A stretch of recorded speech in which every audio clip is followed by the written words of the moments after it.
And here we go. Ladies and gentlemen, welcome back to Dungeon Nytes, your weekly dose of D&D with a persistent campaign of us, the newly dubbed Fist of Phandalin. We have too much fun with that already. It's amazing. Last time on Dungeon Nytes, we had the crew undergo some changes. They officially settled how they were going to be running the new tavern. They're going to be turning their newly established venue, the Five Finger Tavern, officially into a tavern that's now going to be run by Toblin and probably Droop, which is going to be fun. We've got all of that worked out in terms of contracts with Halia. We had a visit from Leif's patron that left him in a bit of a disrepair, or repair, depending on how you look at it. And we had a bunch of other fun little goings-on. Asteria had a convening with Sehanine, and it's all to try and find a cure for Reidoth, who, despite many in the party healing his physical wounds, is still afflicted by this magical dragon ice that actually seems to be taking over more of his body every day. Where we last left everyone was in bed at night. Asteria and Ashin had gone to the field green of Phandalin and were meditating.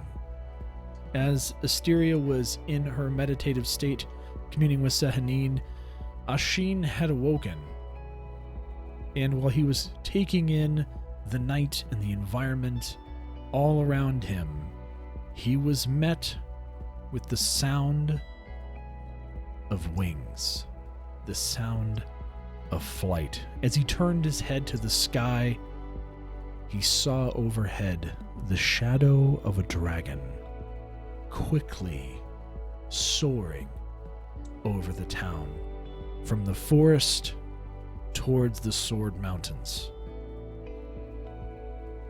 And that is where we pick up. Ashin, what's going through your head as you see this? That's not good.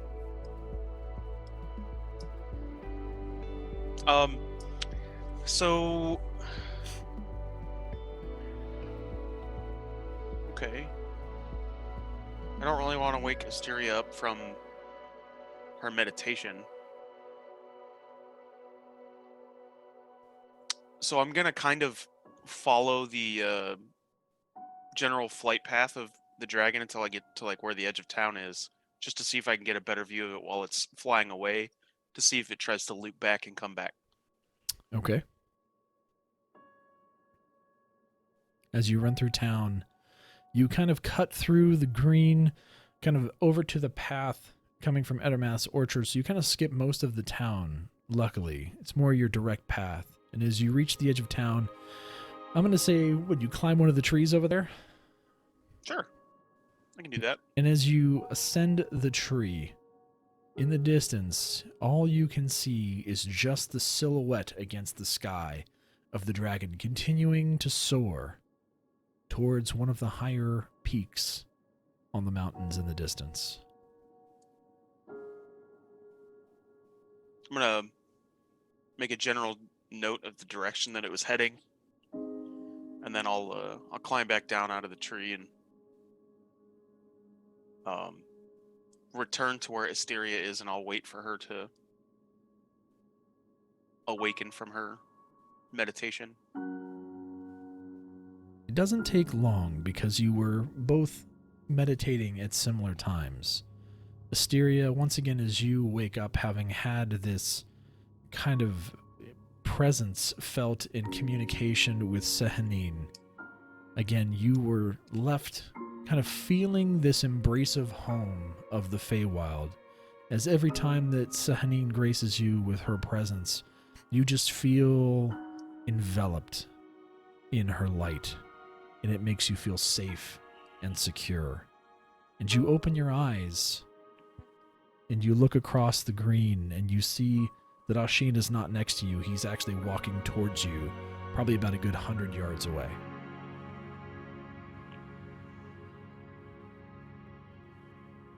What happened?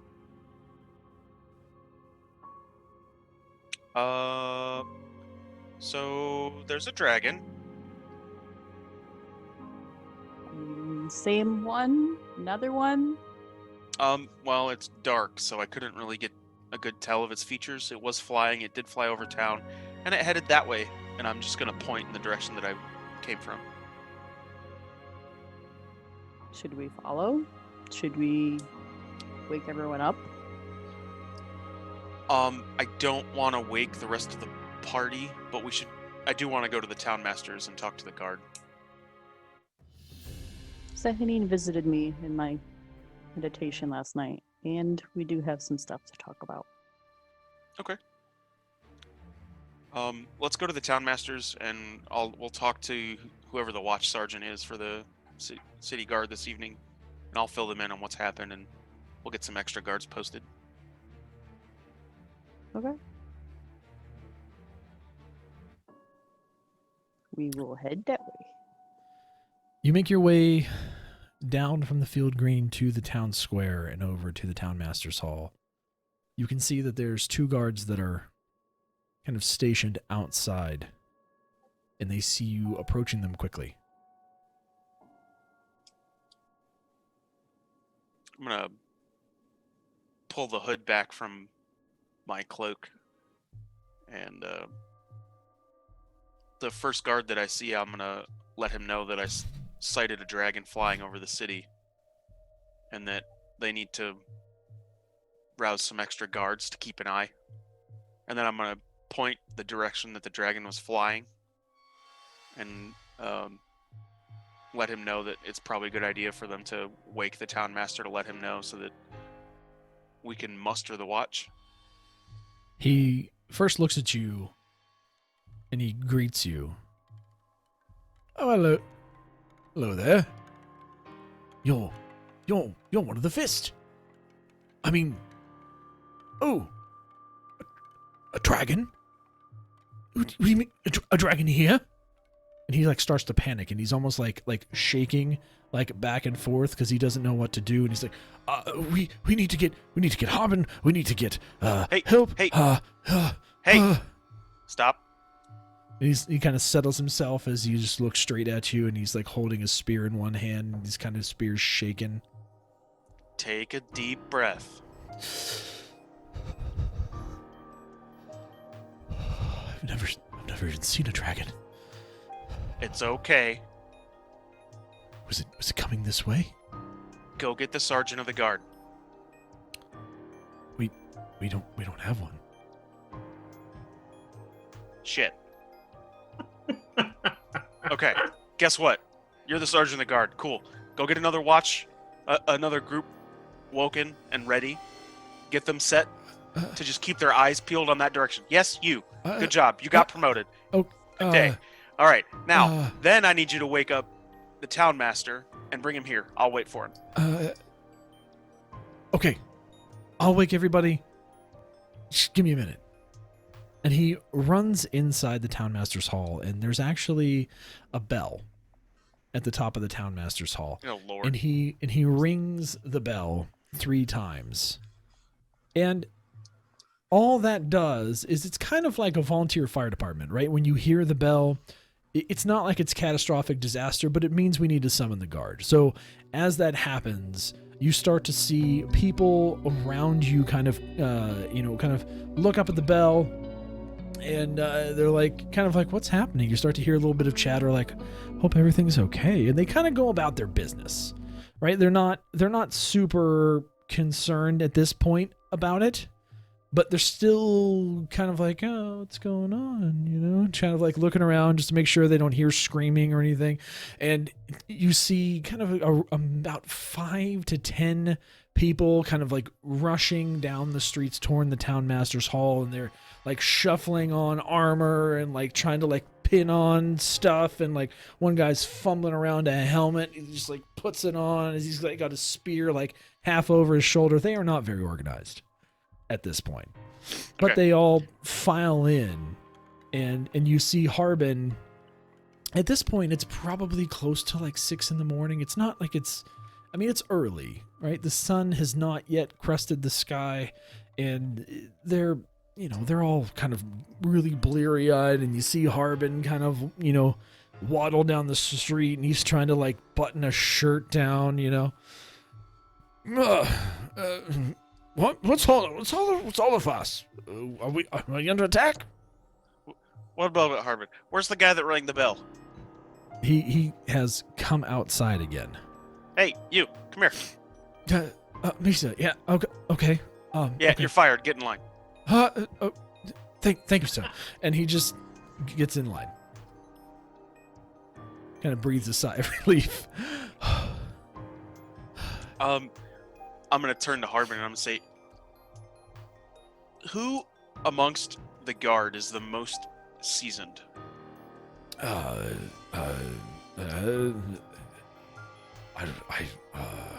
He kind of turns and looks, and he's kind of eyeing down the line.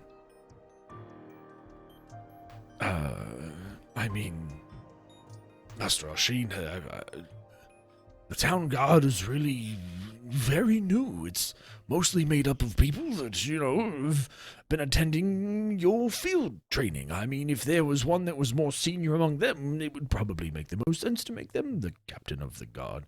Was there a standout that you've noticed? Yeah. I'm gonna like look at all of them and be like, hey, where's my sharpshooter at?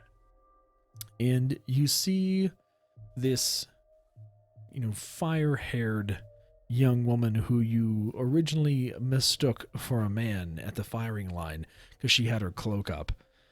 She steps forward, and she's in more of like a light leather armor, and she looks together, ready to go. She's got her bow, and she's got a quiver kind of on her hip, right? Full of arrows.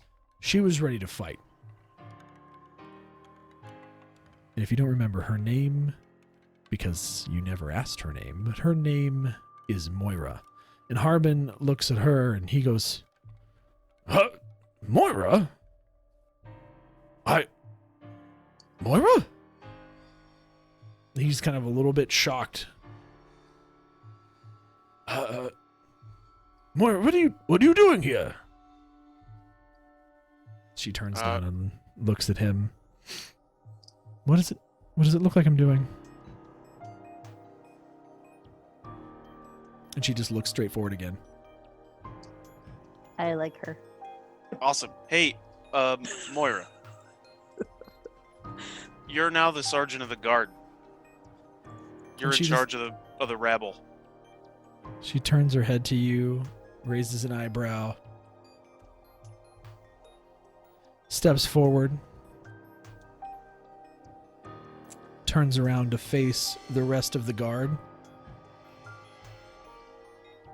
She kind of loses a smidge of the proper air that she kind of had initially. What, you lot? You work for me now. And we work for this town. And we're going to make sure it's protected. Anybody got a problem with that?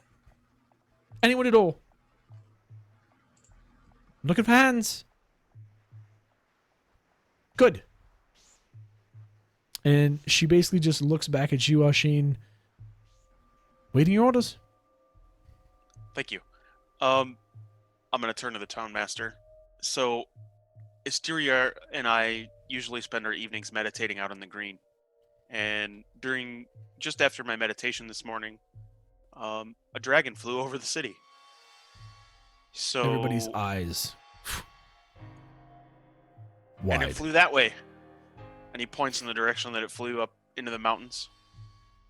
So we need to make sure that we have some extra guards keeping an eye out for said dragon. And it might be a good idea to get some towers erected around the town very quickly. Moira takes a look down the line. She goes, "You two, come here. Come here now." And she points to the same tree that you had actually scaled. She goes, "You two, I want you up that tree now. Go. Run." And they just kind of look at each other and then they start running. She goes, "You two, I want you at the south end of town now. You two, west end. Go." She goes, "I'll take the north end." She goes, "You come with me. The rest of you lot stay in town and trying to round up anybody else that you think might be capable of fighting. We need to get this place secure now." Is that good enough for you? Moira, come see me in about an hour at the Five Fingers. Oi. Done. And then I'm going to turn to the town master again. And do you need anything from me? We were already on a tight timeline, Ashin. We needed to start preparations on the wall and other things. We're gonna have to double that. I will get on that right away. We'll get on it right away, and it'll be fine. It'll be fine. I'll run over to the miners' exchange and see if they have any people to spare to help with gathering the stone for the city walls. Don't bother. I have a plan. As soon as it becomes more towards daybreak and more people are normally awake, I'm going to call for a town-wide summons where we need to get together and start to work on town defenses. We will figure out a way in the budget. I'll talk with Halia in order to work out something to where we can pay people to start working towards these defenses. It's imperative that we get these defenses in now. You just go get the 5 or fist and do what you do. All right. We'll be here when you ring the bell. Good. Okay, fair enough. We don't typically ring the bell for that, but I mean, sounds good. All right. And I will make my way back to the Five Fingers. Mm-hmm. As you and Asteria make your way from the Town Master Hall, as soon as you kind of turn the corner, Sister Garela kind of stops you. She goes, "Hey! Wait!" And she runs up to you both. "Hey, it's been a while. Glad to see that you guys are back. See the town's given you quite the welcome. I really need to talk to Bamir. Can you please let him know to come see me as soon as possible?" Can? Thank you. Sure. And I will give her the most uncomfortable wink. And she just goes, "Fortune favors the bold," and then she runs back to her shrine. Asteria's gonna slap him upside his head. Thank you. Really? That wasn't necessary. I don't know what you're talking about. Sure. Let's go. Okay. You two continue down the street until you get to the Five Finger Tavern and enter. Everyone is still asleep. Except for Droop. And Droop is already awake. He's been downstairs for who knows how long at this point. Droop drunk. No. This place has been, it was kind of mid-construction when you came back last night. Haley is wasting no time in kind of converting it back from this more open space to a usable tavern. And Droop sees you as you walk in. Oh, good morning. Hi. How are you guys? Hey, Droop. So I'm okay. There's Good. a lot happening right now. I don't really want to burden you with it, but I Oh. guess I should probably fill you in anyways. Is there something bad? Yeah. Oh no. What happened? So, okay. I'm not gonna pull my punch, okay? I'm just gonna tell you what's going on. Oh, okay. A dragon flew over the city last night. Oh no. Like the big screen, the big green scary dragon that made me poo my pants last time? It's another one. Oh no. Well, I Different don't. I dragon I group. don't actually know for sure because I couldn't tell what type of dragon it was. It was still dark. You hear him like pinch out a fart. He's like, "Mm, I don't like the dragon. It was really scary. That's all right, buddy. Just relax. Master Rashid, I have a question. Sure. Here. Come over here. And he kind of like takes your hand and he takes you over to what is still the table in the middle of the room, the great table. And he kind of sets up on one of the stools. Sit down, please. And he kind of motions for you and Asteria to sit down. So, Okay. so I don't want you to get mad, but I have something to tell you too. Sure. So, I talked to, Toblin this morning, and, Toblin, I know, it's early, but he gets up early, so he was right here. He said that he wanted my help in running this place. And if there's another dragon out there, would you be mad if I didn't go out with you on adventures anymore? Why would I be mad? I I love the Uh, idea of you being in the tavern and don't, helping I don't Toblin know. run it. You always get really excited when I poke things, and I don't know. I think Well, it'd probably be better for me to be here, especially if Toblin needs me, because then I can play with Pip, and I can clean things. I'm really good at cleaning things. When I was up at the big place on the hill, that's really all I did is I moved things and I cleaned things and I got food for things. Yeah, I got pooped on too. No pooping on Droop, but as long as no one poops on me, like I No think one's I gonna can poop. help. no, Droop, I'm not gonna be mad at you for that. In fact, I really like the idea of you helping out here. And besides, with us being adventuring, you'll be able to help keep this place in tip-top shape. And if anybody comes in the tavern and gets out of line, you can beat them with your stick. That's a really good idea. I still have it. And he like runs over to a corner, he like grabs his quarterstaff and he just has it. Nobody messes up the 5 fingers. Or they get my stick. He smiles. That's right, Droop. Tell You be them the that fist. You Yeah, hit if a you mess spider with the a 5, you stick. get the fist. Get the Wait. stick of the fist. It's fine. Anyway, I don't know. That's weird. But yeah, so I talked to Turbulent. Turbulent's gonna bring breakfast over soon, and I'm gonna get some, and then I'm gonna make sure everybody has some when they wake up. I'm really concerned about Master Leaf. He was not looking good yesterday. He looked bad. He looked really bad. Yeah, I think you just needed some rest. He needed some rest, yeah. I hope so, because he was.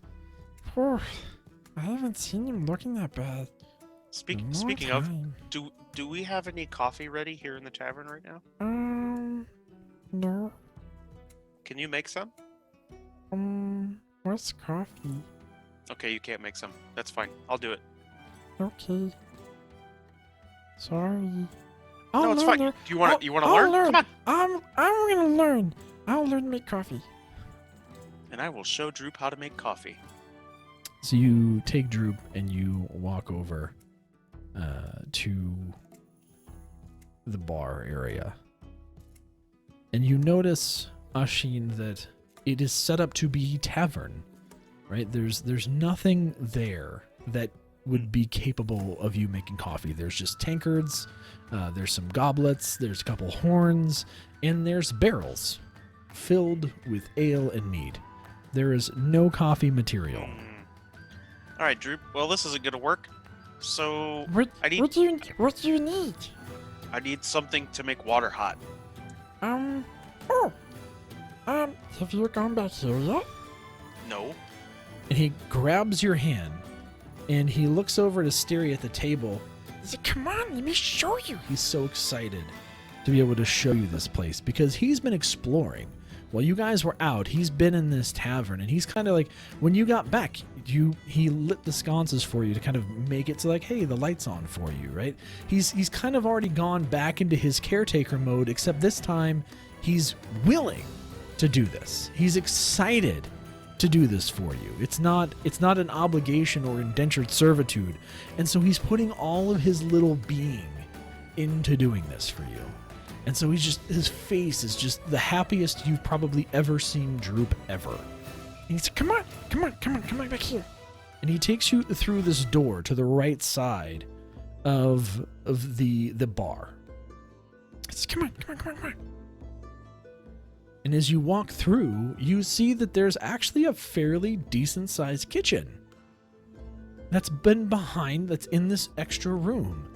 And it's got kind of a big kind of countertop that stretches on the right side across to the left, and it's a very finely kind of polished and hewn countertop. It's all made of just wood. It almost looks like butcher block, if you can get that in your head. Yeah. It's like all the tongue and groove thing, but it's like all across. Like this at one point was a very nice kitchen. You can see there's a wooden stove kind of on the back wall with a big, smokestack kind of coming out of it. You can see where there's, a kind of a pump for water along one of the sides, because there's actually been water piped into this building, and so you don't actually have to go to the well, which is pretty neat. Then around the left side, the room kind of turns around the left, and you can see there's a storeroom there where there's additional kegs and ales and things. But there's also a pantry that's attached to that, and it's not fully stocked right now, but there do appear to be kind of some pots and pans kind of loosely around there, and you do see what looks like it could be a metal kettle back on one of the shelves. So I will go and get the kettle. I'll be like, all right, Droop, so you're gonna need a kettle. And then why don't you put water in that for me real quick? Okay. And he goes over to the water spigot, and you can see that this floor is actually still wet. Droop is very familiar, oddly enough, with how this works. Yet, you don't remember seeing any type of a spigot like this in the Tressender Manor. So he must have been back here playing yesterday, just trying to figure out how this works and just pumping water onto the floor. He comes over, he's like, I got it, okay. And he takes the kettle and he kind of puts it under the spigot, and he like grabs the top and he jumps up and he like forces it down, and then jumps up and forces it down, and jumps up and forces it down. You start to see water start to flow into the kettle, and it spills over the sides a bit, and he kind of swings it around to you. He's like, here you go. Here it is, Master Ashin. Well, There's thank you, kettle. Droop. And I will go into the pantry, and I will look for to see if there's some coffee beans or already ground coffee in there. Give me an investigation check.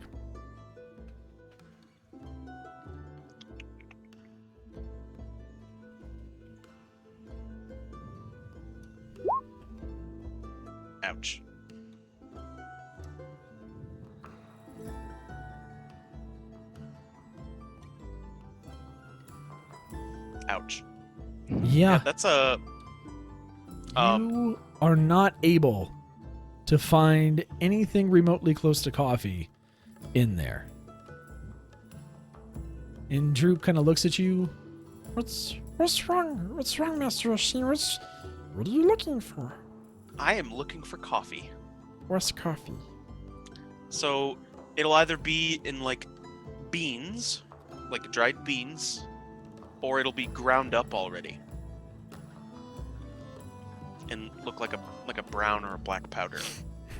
Does it have a smell? Yes, it smells like coffee. Master Oshin, that That's doesn't really help me. strong. It has a very strong smell. Okay.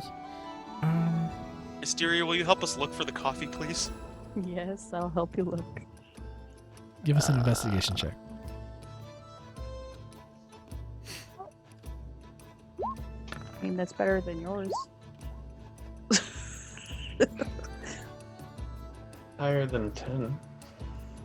So Asteria, as you go back with Droop into the storeroom, you see that there's another barrel that you could easily have mistaken for a kind of a keg, but it actually has a handle on the top.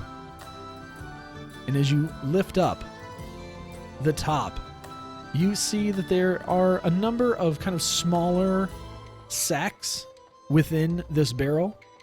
And as you investigate them further, you see that there's, some ground up flour, there's some meal in there, and you just so happen to find a bag of coffee beans.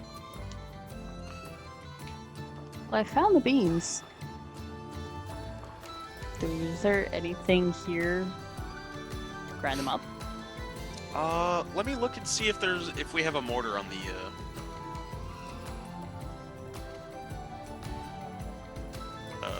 shelf here, and then I will look for a mortar and pestle. So give me another investigation check. I'll take that.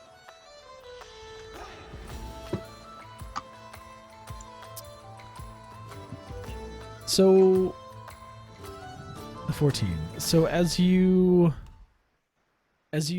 look around, you start to see that there are additional cupboards that you weren't aware of before. You look around the countertops and you start kind of opening up various bits and cupboards, and you do over next to the oven area. You're able to open up one of the cupboards and you see that there is a mortar and pestle there.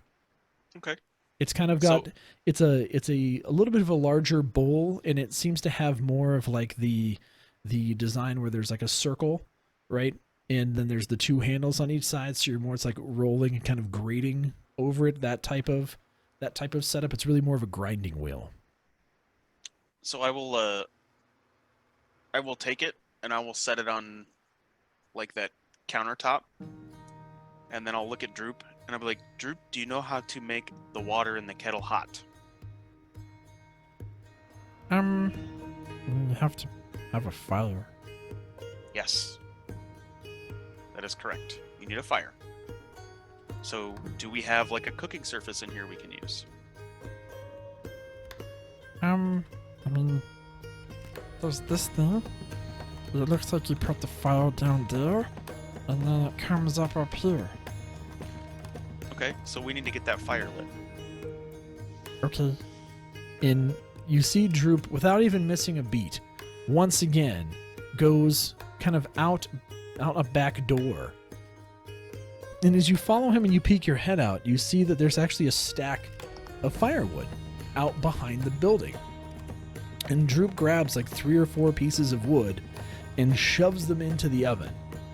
And he starts looking around. I don't have anything to light the fire. That's okay, I do. Do And- you? Yep. And I'll get my little flint and steel out of my pack, and I will light the fire.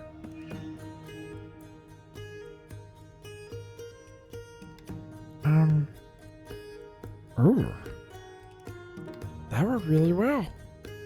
You just do that.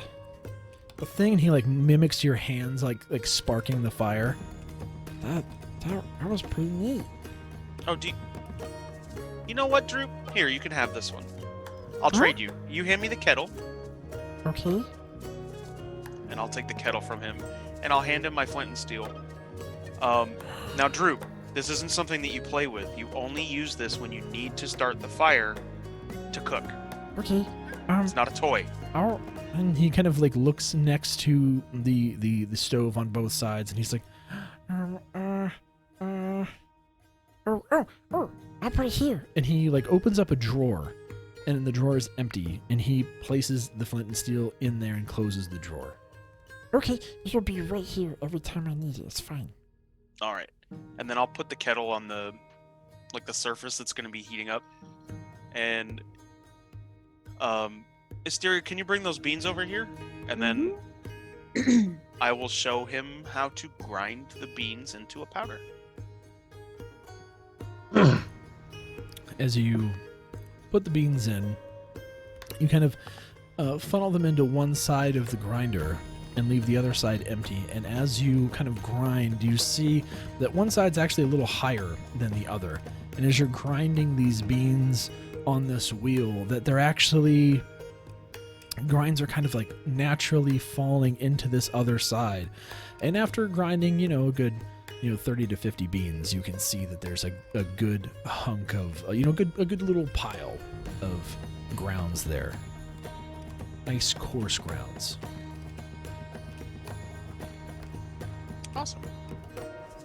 Droop just looking with his eyes wide, like it's the coolest thing he's ever seen. I will go back into the shelf area and see if there's any kind of a diffuser to put the grounds into to put in the kettle. As you start to look around, you hear the sound of. You see Droop is got his hands above his head because he's short, and he's like just trying to grind the wheel to make more coffee grinds, and he's just going. Thank you, Droop. I think we have enough. He's like, huh? Oh, okay. And grinds it another time, and then lets it go. Okay. I think I found that diffuser.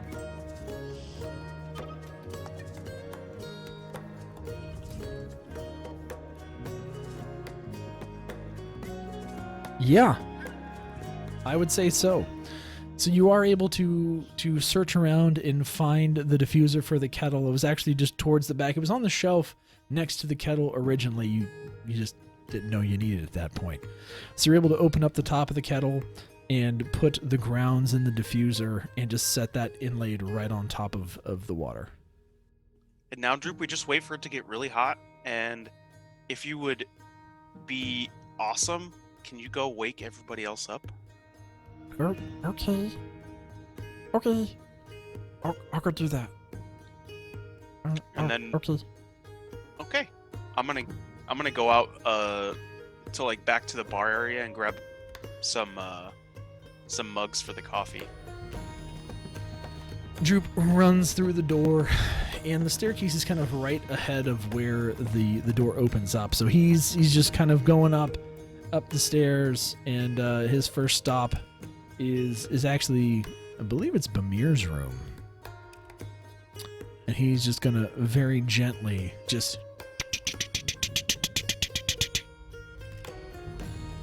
Well, Bamir will wake up, I guess, and go to the door. Mr. Bamir! Mr. Droop, Bamir! he opens the door. It's like, Droop, what time is it? I don't know, but the sun is coming up, and the Master Oshin is making coffee, and he says to get everybody, so you're first. Morning. What's wrong? I don't know. He said something about a dragon. Is there a dragon attacking? Hold on, I'll get my armor. No, he's not attacking, just he saw one. And I almost pooped my pants. Did it land here? No, I don't think so. He Is just it- says saw it. Is it So it's not attacking, No, and it didn't land here. no. Why is he waking us up? I don't know. You have to go Okay, talk to hold him, on, okay? hold on. Okay, don't wake anybody else yet. Why? Let me go talk to Asheen, okay? Oh, okay. All right. I'm gonna bring Droop downstairs with me. And he's like kind of like just kind of walking down the steps in front of you, and he kind of looks back. Are you sure? You seem Yeah, to I'm wake sure. I'm everybody. sure. I know. Just let's find out what's going on. Okay. And you actually have no idea where you're going at this point, because again, this is one of your probably second or third time in the tavern. He goes, come this way. He's in the kitchen. And he kind of takes your hand and he leads you through this door. Oh, okay. All right. Yeah. Master Sheen, Bamir's here. What's going on? Oh, you're just in time. And I'm gonna pour Pamir a cup of coffee. Yeah. Why are you waking everybody up? Well, I'm glad that he woke you first, because for you, two things. One, a dragon flew over Phandalin. I'd say probably a couple of hours ago. Okay. And headed up towards into the mountains. And I'm gonna point in the direction that the dragon flew. Even though I'm inside the building, I kind of know which way. Sure. That way. Okay. And I'll continue pouring coffee. Asteria, you want a cup? Sure. I'll pour her a cup. And Sehanine came to me in my meditation. Okay. Also, you need to go see Sister Gorilla today. I don't think you told Ashin that yet. I told him. Yeah, she did when we were walking up to the guards outside the town masters. Oh, okay. I must have missed that. So, okay. So what? Why are we waking everybody up? Because it's time to get up. Is it? I mean, is it though? Yeah. I mean, I'm gonna walk out to the back door and I'm open the pretty door sure- and show that the sun's up with the light coming in. I don't think we should wake Leif up until he's ready to wake up. He looked pretty exhausted yesterday. Okay. Droop, go get Goderic. Let Leif sleep. I wouldn't wake Goderic up with a 10-foot pole. Nah, No, go get don't Goderic. worry You'll be about. fine. I got it. Godric's my body. It's fine. Okay. And he like just sprints out of the kitchen and he like Try- bounds up the stairs like almost every other one, which is amazing because his legs are short. And it's like you see a kid where like they can't actually like bring their knees up in front of them, so they have to like bring their leg up to the side as they're going up each step. And he's just like hustling, and he gets to the top. He's like, hurry! And he like sprints again and just starts. Doesn't even bother to knock on your door, Goderic. He just like punts the door open and runs up to your side, and it's just like, Godric! Hey! Good morning! You need to wake up now. I'm angry at first, then I realize it's him, and Come on! loosen up a bit, and I get up out of bed, Ashin says it's a dragon. We gotta go drink coffee. and I'm gonna grab my axe. Is it here now? No? He said it flew over. Okay. He wants you downstairs. You gotta go drink coffee. I'm gonna keep my axe with me, but I'll follow him. you go downstairs, and he like runs down the stairs. He's like waiting for you at the bottom of the stairs. Come on, this way. Why are you going so slow? It's early, okay? Give me a dexterity check.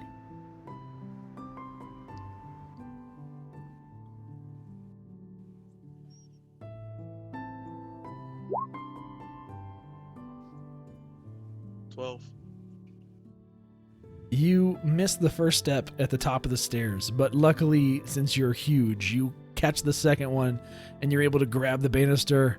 And you're like, huh. You almost drop your axe as you stumble down the stairs, still bleary-eyed and confused that there's a freaking dragon. Another one, maybe. And Droop takes you through the same door to the kitchen, and you see Bamir standing there talking to Ashin and Asteria. You can see how behind them on the counter is like a mortar and pestle, and you just instantly are hit with that aroma of coffee. We don't know Bamir's this. not Does so Goderic much, like coffee? Has Goderic had coffee? I think you did, like, session 3, maybe. We're about to find out. Yeah, I'm pretty Bamir's sure not like so that. much talking as scowling. Fair. He's pretty much just scowling. Yeah, not talking. It's So- just scowling. So yeah, Bamir, Sister Gorilla approached us when we were on our way back, and she said she'd like to speak with you today. So you might want to make sure your hair's did. Yeah, you said that.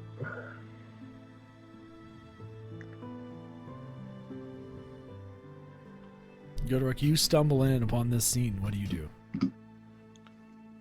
Droop's like, Got him. I see kitchen, I think food, and I am hungry. So what's for breakfast? Apparently coffee. Turbulent's gonna bring over some food at some point, he said. I don't know when though. Probably when normal people would wake up. I've been up Scratch for my a chest while. bit. I'll try out some coffee. See, he's got something boiling over there. And I will pour him some coffee and hand it to him. And then, hey, why don't we go sit at the table? And I'll bring the pot and the extra mugs and make my way out to where the table is and set it all down and sit down. I'll follow. Take a seat. Oh, we're moving. Okay. as you sit down at the table, you get a good look once again at what they have actually provided for you. You can see that there's an inlay cut into the table where there are multiple maps stacked onto each other. One of them is of the current overhead layout of Phandalin, where there's another one underneath that depicts the entire Sword Coast.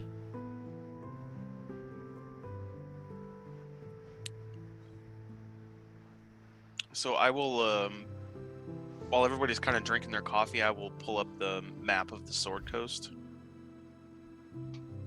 And,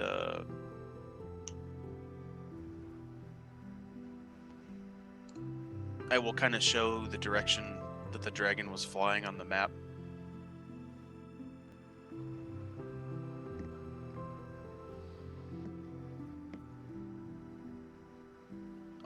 Towards the Sword Mountains.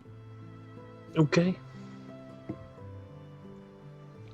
That's our problem because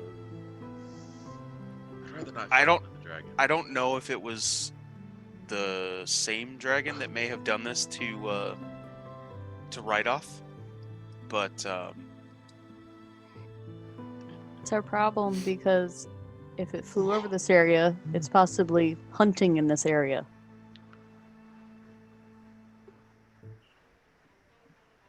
Yeah. I'd really rather not fight a dragon again. I'd really not have these people die.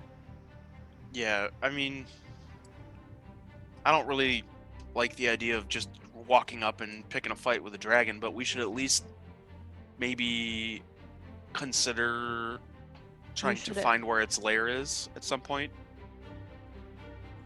I don't think that's a bad idea. Asteria, you had mentioned that Sehanine had come to you during your meditation. Yes. So, I had asked her about Reidoth's wounds because they are similar to others that I had seen when I was in the Feywild. However, she said there are no remedies here. There are remedies there. We would have to go there And she also offered me the opportunity to go home. Oh, And she kind of looks sad at the last part. I mean, I would love to see your home. But I might not be able to come back.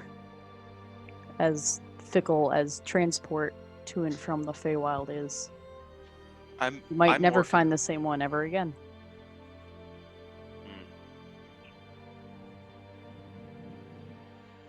Hmm. Are you So able there's to that. are you able to commune with her like whenever you want? I try to when I meditate and pray to her. I'm not sure I would want the attention of a god. Her attention isn't so bad.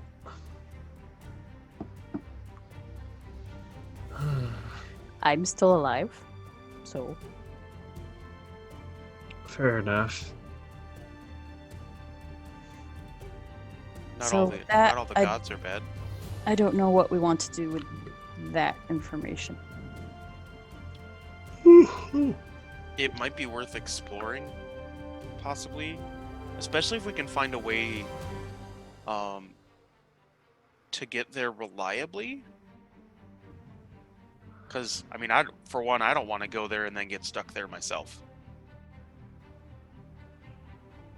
Well, presumably, if we defeat the dragon, then its magic should fade, right? I mean, But I mean, are we really ready to fight a dragon? I I don't mean, think we are. We have no idea of knowing how big it is, old it is. The green one didn't seem that old, and we almost nearly died. but we didn't.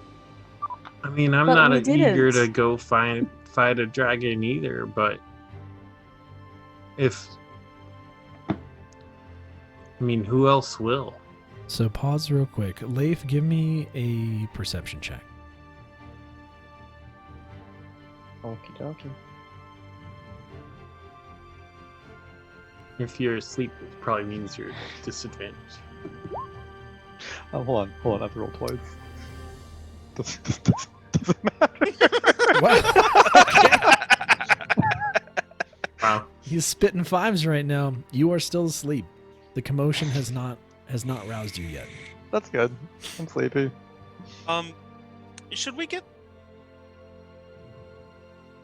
Should we wake Leif up yet? Or we'll just I- wait till we get food? We should He maybe seemed at pretty least tired. check on him. When I Um, came back last night, he hadn't gone to sleep yet, so he probably needs more rest. Okay. If it's still just after sunrise. If it's all right with you guys, I want to go check on Reidoth real quick, Sure. and I Could've will done that before we woke up, but you know. take another sip of my coffee, and then I'll walk up the stairs to where my room is and open the door very slowly. As you open the door into Reidoth's room, you see Reidoth in a still unconscious state. He seems like his breathing continues to be more stable and strong. You look over the wounds that were attended to by Asteria and Bamir and Edermath yesterday, And myself. and yourself. And you see that the wounds have actually healed up to the point where they're just scars, and his physical ailments from that perspective seem to be cured, healed. However, his arm that is still suffering the effects of this frost, this elemental ice, seem to have continued to push further. Whereas before they had kind of cut off at his shoulder, they've now extended to where they're almost touching the beginning of his neck. I'm gonna walk closer to him, and then I'm gonna touch the skin just past that point and like palpate him a little bit, just kind of checking to see how everything feels. Give me a medicine check.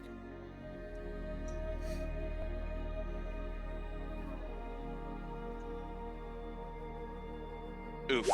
Okay. Yeah. As you kind of touch the area around the frost, you can kind of get a sense that the skin right at the transition goes from kind of, more normal to then cold to then brittle hard. Almost not like ice, almost like diamond. It's so hard. But as you, just in the time that you have been there and are examining kind of this area around the frost, you can see where almost like little tendrils of ice seem to creep, almost like they're kind of reaching out and extending themselves ever so slowly. It's almost so slow you can't notice, but it's there.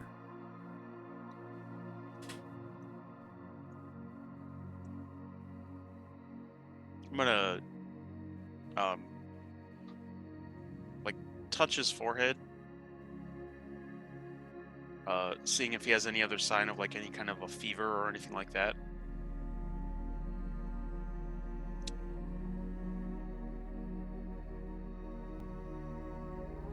As you kind of reach down, put your hand on his head, kind of on the sides of his face and on his forehead, he seems quite normal. He doesn't seem to be suffering any adverse conditions outside of the fact that this ice seems to be overtaking him slowly.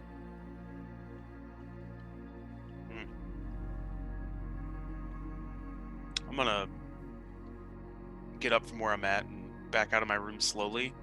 I'm gonna walk over to Leif's door and just quietly listen.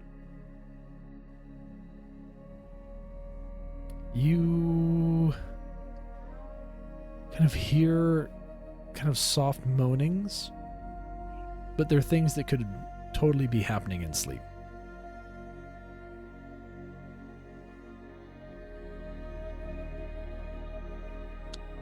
I would like to quietly attempt to like open his door a crack. Give me a stealth check.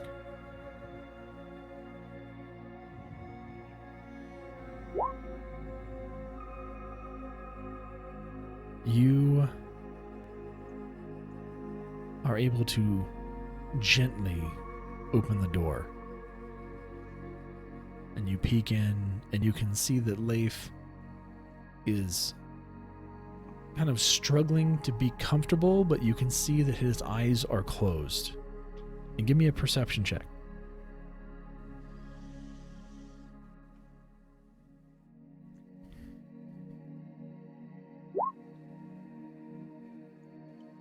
You can tell that Leif is very much in deep sleep. And as you examine kind of his body in different parts, you don't see any physical, again, ailments to him. It's very strange to you that he seems to be so in pain when there's no physical indicator whatsoever of why he would be in pain. I'm just gonna leave his door cracked and walk back down the stairs. Okay. Did we actually get a long rest, or did I actually get a long rest? Oh, yeah. Everybody got a long rest. Okay, just checking. 'Cause- Yeah, everybody got a long rest. Feel free to click the long rest on your character sheets. Okay. Y'all are good. Leif is very happy to only be at exhaustion level 3 at this point.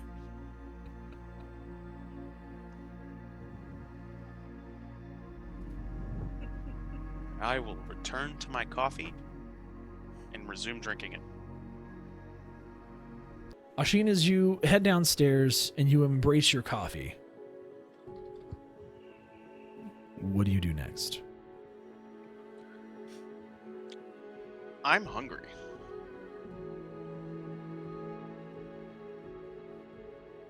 Droop kind of looks around, and as he sees you come down, he walks over to you. Did you see Master Leaf? Is he awake?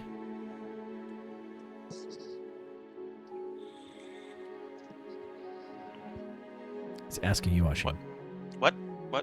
Is Master Leaf awake? I don't know. Huh? Didn't you just go look? No, I went and checked on Reidoth. But I thought I saw you peek in his room. Nope. You're such a fibber. I saw you. How could you see me? You were sitting at the table. It's not like it's a wall, there's a railing. I can see you when you stand outside this door and you just look at ooh. Fine, yes. I went and I looked in his room to see if he was sleeping, and he's still sleeping. Okay. Maybe I go and see if, Turblin has breakfast? If you said Toblin was coming over, I'm sure he'll make it whenever he's got time. Yep, maybe he needs help. Maybe he does. Why don't we all go? We could just have... No, Leaf needs breakfast. Hey, Goderic, you want to carry Leaf downstairs? Let him rest. Don't know. I can grab him if we need him. No. I'm sure he's fine. I feel like he'll be at least twice as good as he was yesterday when he wakes up. At least. He's not heavy or anything. I can totally carry him. While you guys... The question isn't you carrying him, it's not what your happens ability. to him while Yes. you're carrying him. What do you mean? It's not like I dropped him or anything. Oh, no, I don't think there was any risk of you dropping him as hard as you were holding on to him. So, as you all are talking, Droop is trying to be sneaky, but is failing horribly. But he's walking towards the kitchen. Droop, Yeah? where are you going? I'm gonna go see if Turblin needs help. Bye! And he like bolts through the door. And Oh, he no. is out the back door. Well, at least he's excited. I'm gonna follow him.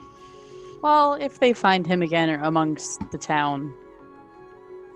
I will follow him, Okay. and I'm gonna get up and bolt after him. As you run after Droop, you see that Droop has already gone out the back door.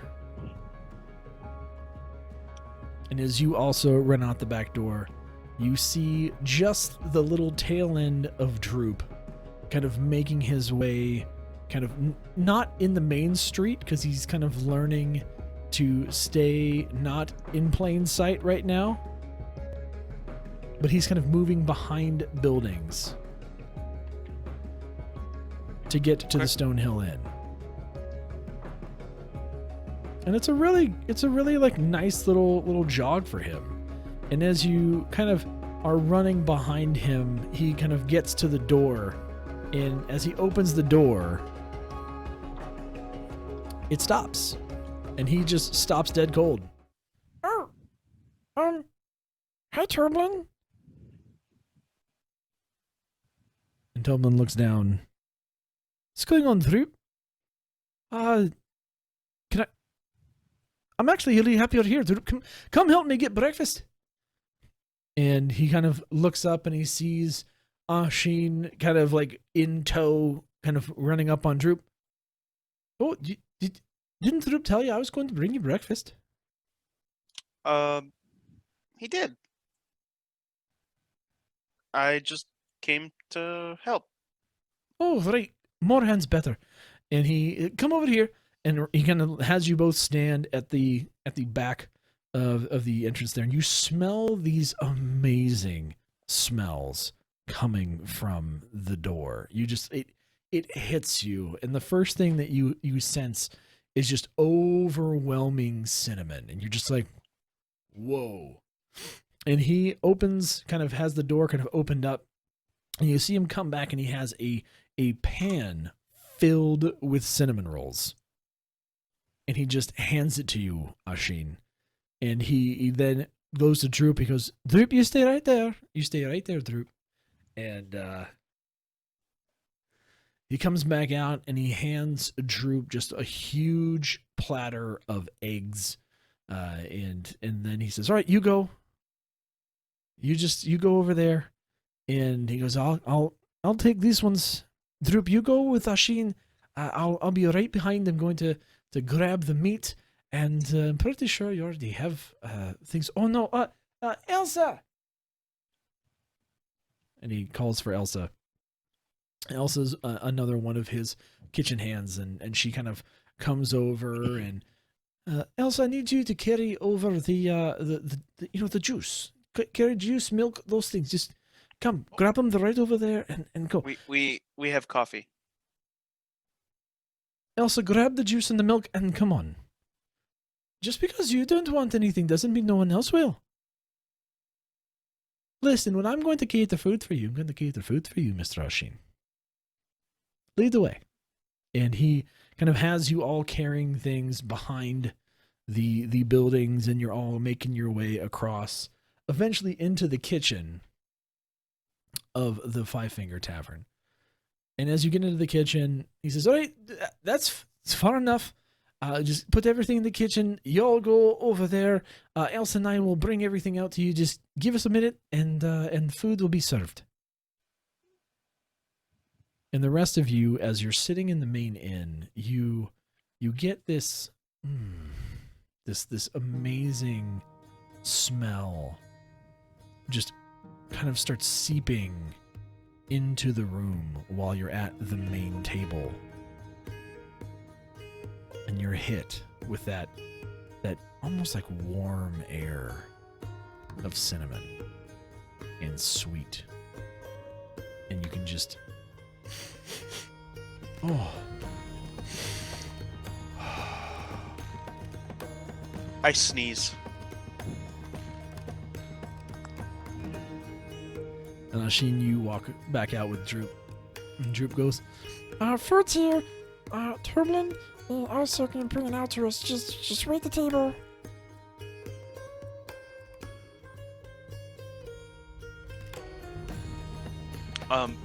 Yeah, I didn't notice it before, but now that like the aroma of the cinnamon is hitting me, I just. is Ashin allergic to cinnamon? No, he doesn't like it. Oh. So, about a minute goes by, and you hear noise happening, and kind of from in the kitchen area, and then you see this younger girl walk out, and she's kind of got blonde hair, and she's wearing, very, very kitchen appropriate clothing. She's got, kind of a long sleeved, kind of brown and yellow kind of dress on, and she has a black apron that's kind of over her head and wrapped around, and it almost wraps around her whole body. And she looks like, she's probably somewhere in her 20s, just very, very nice girl, freckles on her face, just walks over, and she's a little bit taken aback. Hi there, Fist. We've brought you breakfast. And she is like looking at all of you, and she's seen Droop at this point, at least, so she's not stunned. But as she's looking around and she's seeing Asteria up close and Goderic up close, it's very different for her to see Aladrin and also, a half-orc, very much orc-looking being, not, trying to kill her. So it's new, and she kind of hesitantly makes her way over to the table and puts the food down. I hope you like it. And the first plate that she brings out has like 2 to 3 cinnamon rolls on each plate, and she sets one down in front of each of you. She's quite skilled. She's got like the stack of plate thing down her arm, kind of down pat. You can tell that she's done this before. And so she's handing them out. As you examine these cinnamon rolls on your plate, you can see just kind of, even though they've been out of the oven for a while, there's still just a hint of steam coming off of them. You can see that there's just this frosting that has melted into a glaze on top, and they're just very fluffy and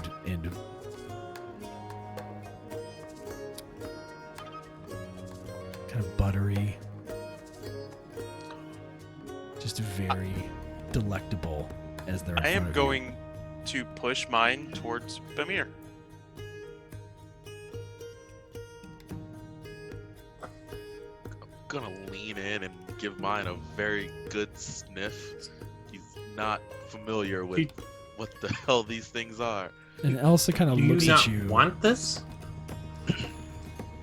Elsa kind of takes a look at you and she goes, is there a problem? Do you not like it? And she's kind of like nervous as she says this. Bamir is looking at you like you're freaking crazy. So no, I'm sure they're very tasty. I just don't particularly care for cinnamon, so Oh, not really my thing. I'm sorry. Is there something that you like more? Maybe we can make it for you for tomorrow. I'm all right. Oh, okay. And she looks at, sir, are you okay, or do you need me to see if I can get you something else? She's looking at you, Godoric.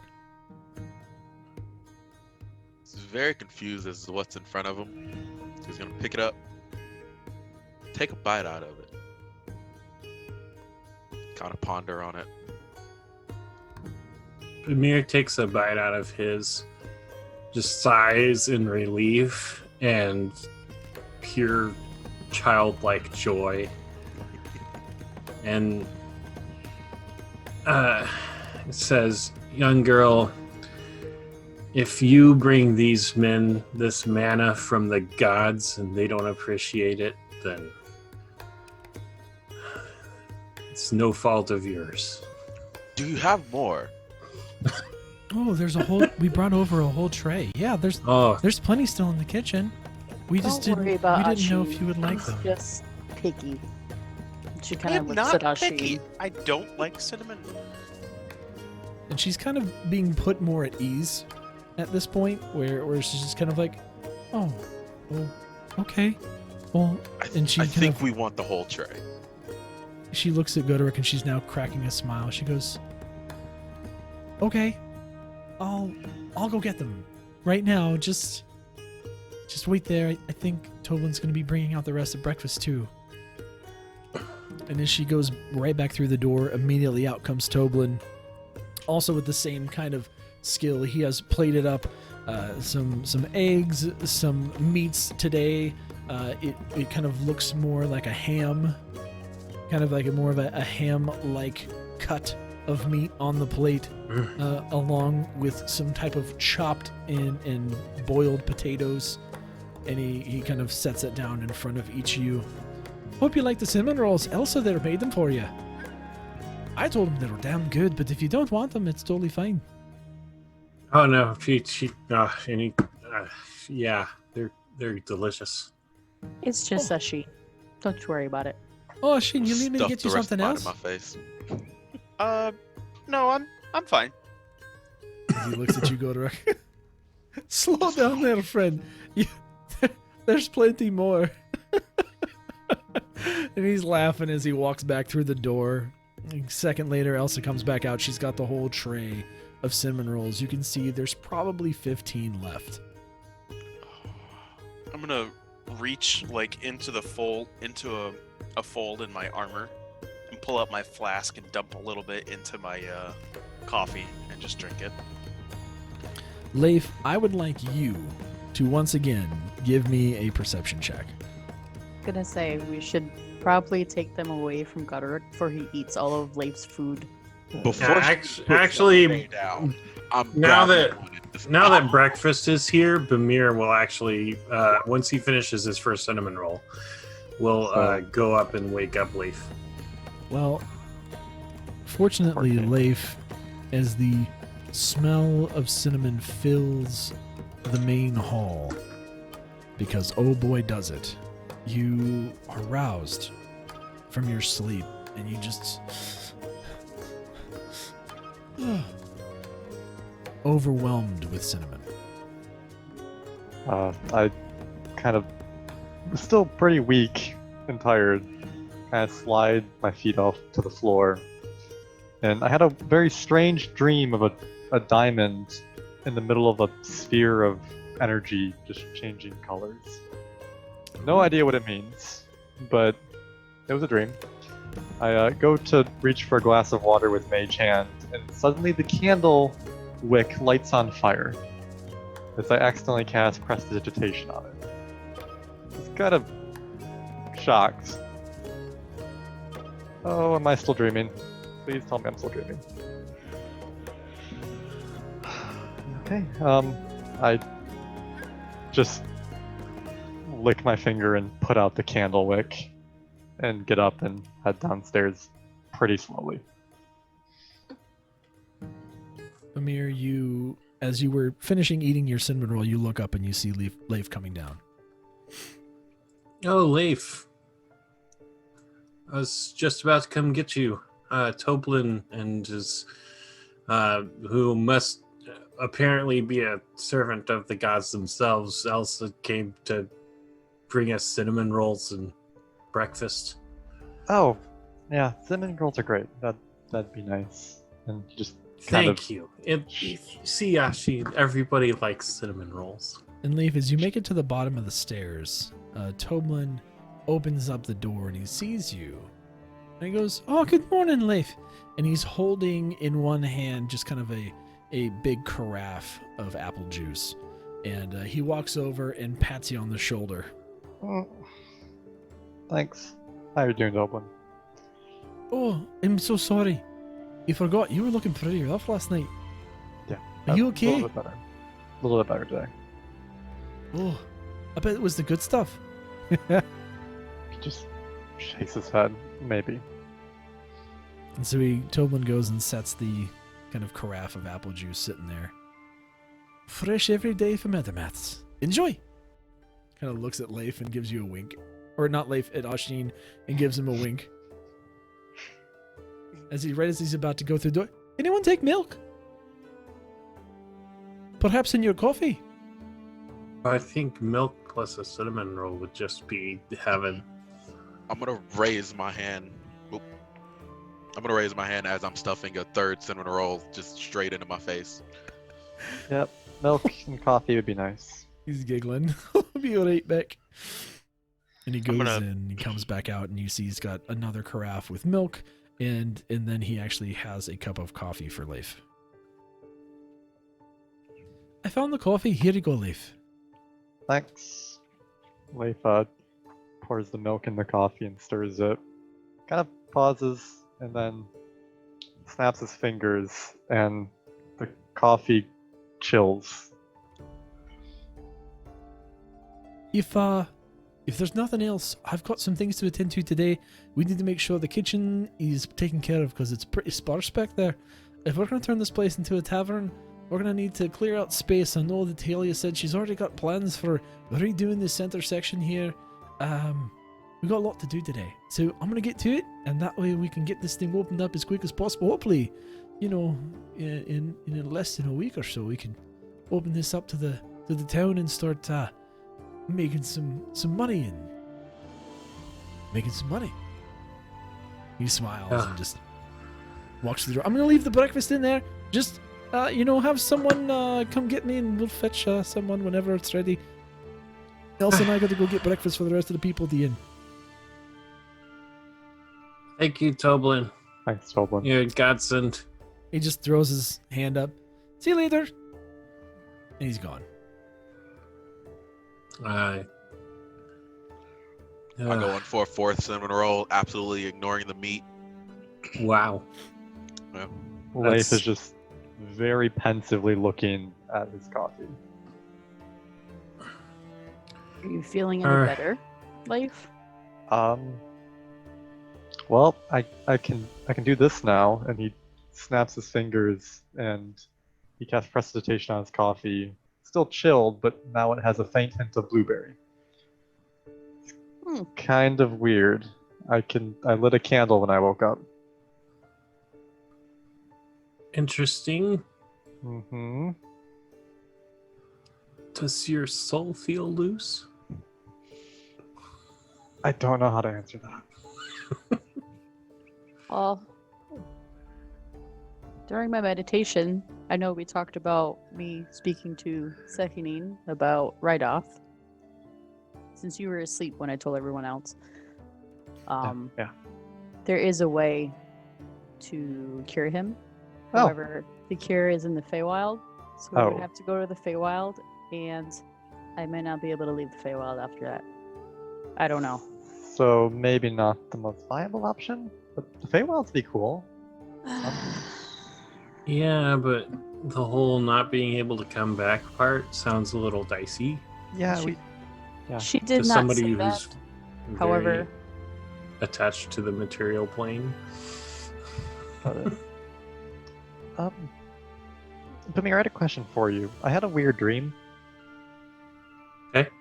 I saw a diamond floating in a sphere of energy that was changing colors. What colors? A few. It was like a yellowish, like acidic looking color, something icy, then red like fire, some yellow, green, and then just kind of like a clear windy color. It was just like a small like a small like ball, just a sphere.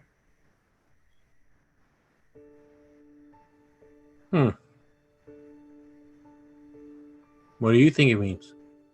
Well, seeing as I woke up and lit a candle, maybe something to do with maybe magic. Okay. As a point of order, when you lit the candle, it was a purple fire that crackled with kind of eldritch looking energy. And so I'm not sure if you knew anything about that. I know you studied lore. Can Bamir make a Arcana check and try and search his knowledge? Absolutely.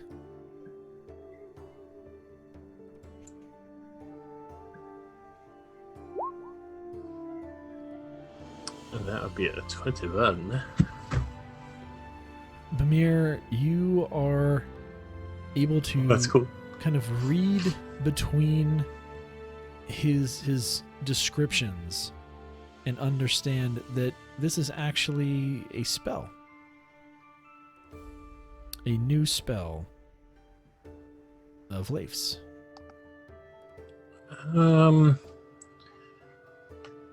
I could be wrong, but what it sounds like to me is that you're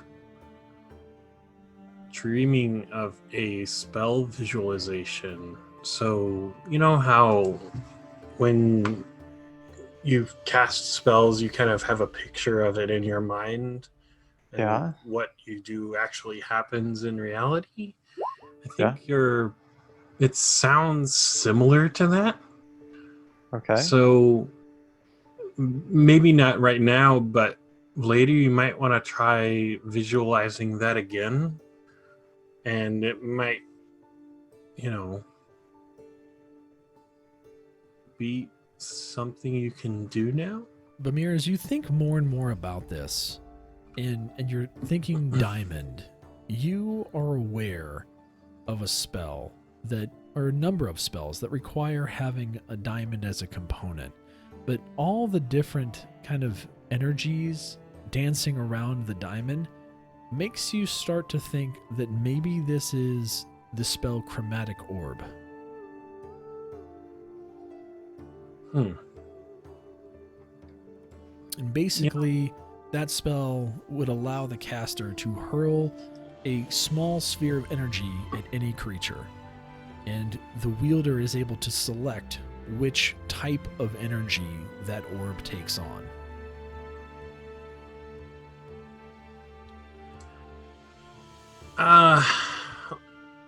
Well, thinking about it, one of the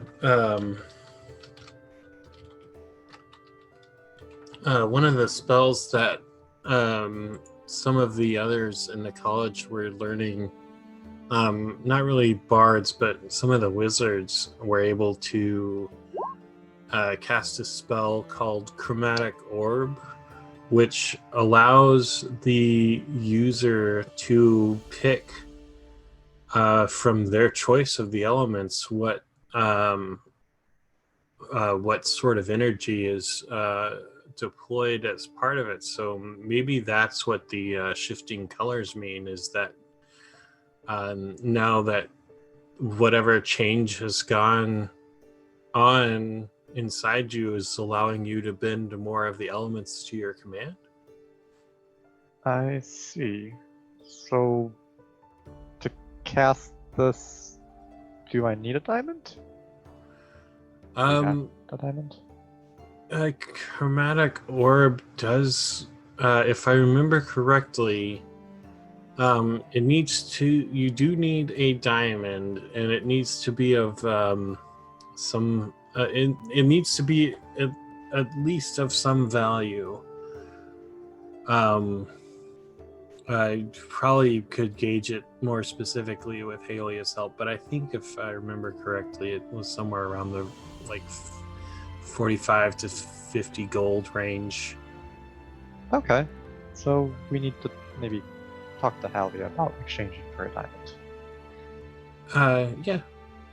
Okay. Well, I don't really know what other magics I might have now. I can't cast Mage Hand anymore, so that happened. But apparently you can light candles. And I can chill my drink and flavor it. That Yeah. sounds like prestidigitation. Yeah, that one I was already familiar with. It's still just weird. The candle wick was purple, by the way. That's definitely not normal. Yeah. So maybe there's still some kinks to work out or something. I don't know. Or maybe it has something to do with what you were telling me yesterday. I kind of look at the party a little nervously at this point. And kind of take a cinnamon roll before Godrook continues to eat all of them. So, remember how I mentioned when we got attacked by spiders, the whole warlock thing? I made a deal with the patron. Yeah. Well, I went to the forest last night, talked to my patron. He's a bit more sassy than I remembered, but Sassy. I asked for help with Reidoth, which I still need to pay for. And I mentioned about I felt like my magic from the Shadowfell is a lot stronger than the Warlock magic that I had. And then he lit my insides on fire. And then you saw me in that state I was in, but he promised that next time I wake up I should try figuring out my magic. And he also mentioned that I can cast Fireball now, which also baffles me. But it would explain why I can't do certain things and can now do new things. Leif, as you say that, I want you to give me an Arcana check. With disadvantage as always. Flavorfully, I just want you to give me a straight roll for this. Oh, well then, are you sure you don't want me to do disadvantage? Yep, I'm sure. Okay. This is pure flavor. This is not anything that you requested to do. It's pure flavor. Alright. As you're kind of talking with your hands and saying cast fireball, you kind of reach your hand out a little bit, and your entire hand erupts and is covered in this purpley, eldritch-looking flame. And it stays aflame for like 5 seconds, and then you close your hand and it goes out. Oh, let's not. We can Let's experiment later. Let's not burn the house down, please. I didn't mean to. Okay. All right. Maybe we should go out on the green afterwards, after breakfast, and try and figure this out before it figures us out and something bad happens. Hey, The What? green is not for your exploding fireballs. That's a big open space. Leif? That's my training ground for the town guards. You can take your It's big enough for everybody. You can take your exploding fireballs outside of the city walls. There are no walls. Okay, well, outside of the city edge. I, for the first time, look more scared than curious about this. Okay, You know what? Go up to Tressendor Manor and cast fireball at the walls and try to knock the building down. that's not going to be helpful. They can't harvest stones if it's on fire. Look, okay, I see Leif freaking out, and I'm like, okay, Leif, Uh-huh. look, Yeah. you're going through some changes right now. Do you remember what happened when you first learned your magic? Giving him the puberty talk. You mean when I was 5 and got corrupted by the Shadowfell and could only use ice magic? Yeah, it wasn't fun. I literally lived a terrible life because of it. Right. But I'm So happy. this time you've got support here. You know, there's all of us that are here to, kind of help you out. So there's nothing to worry about. We'll figure this out.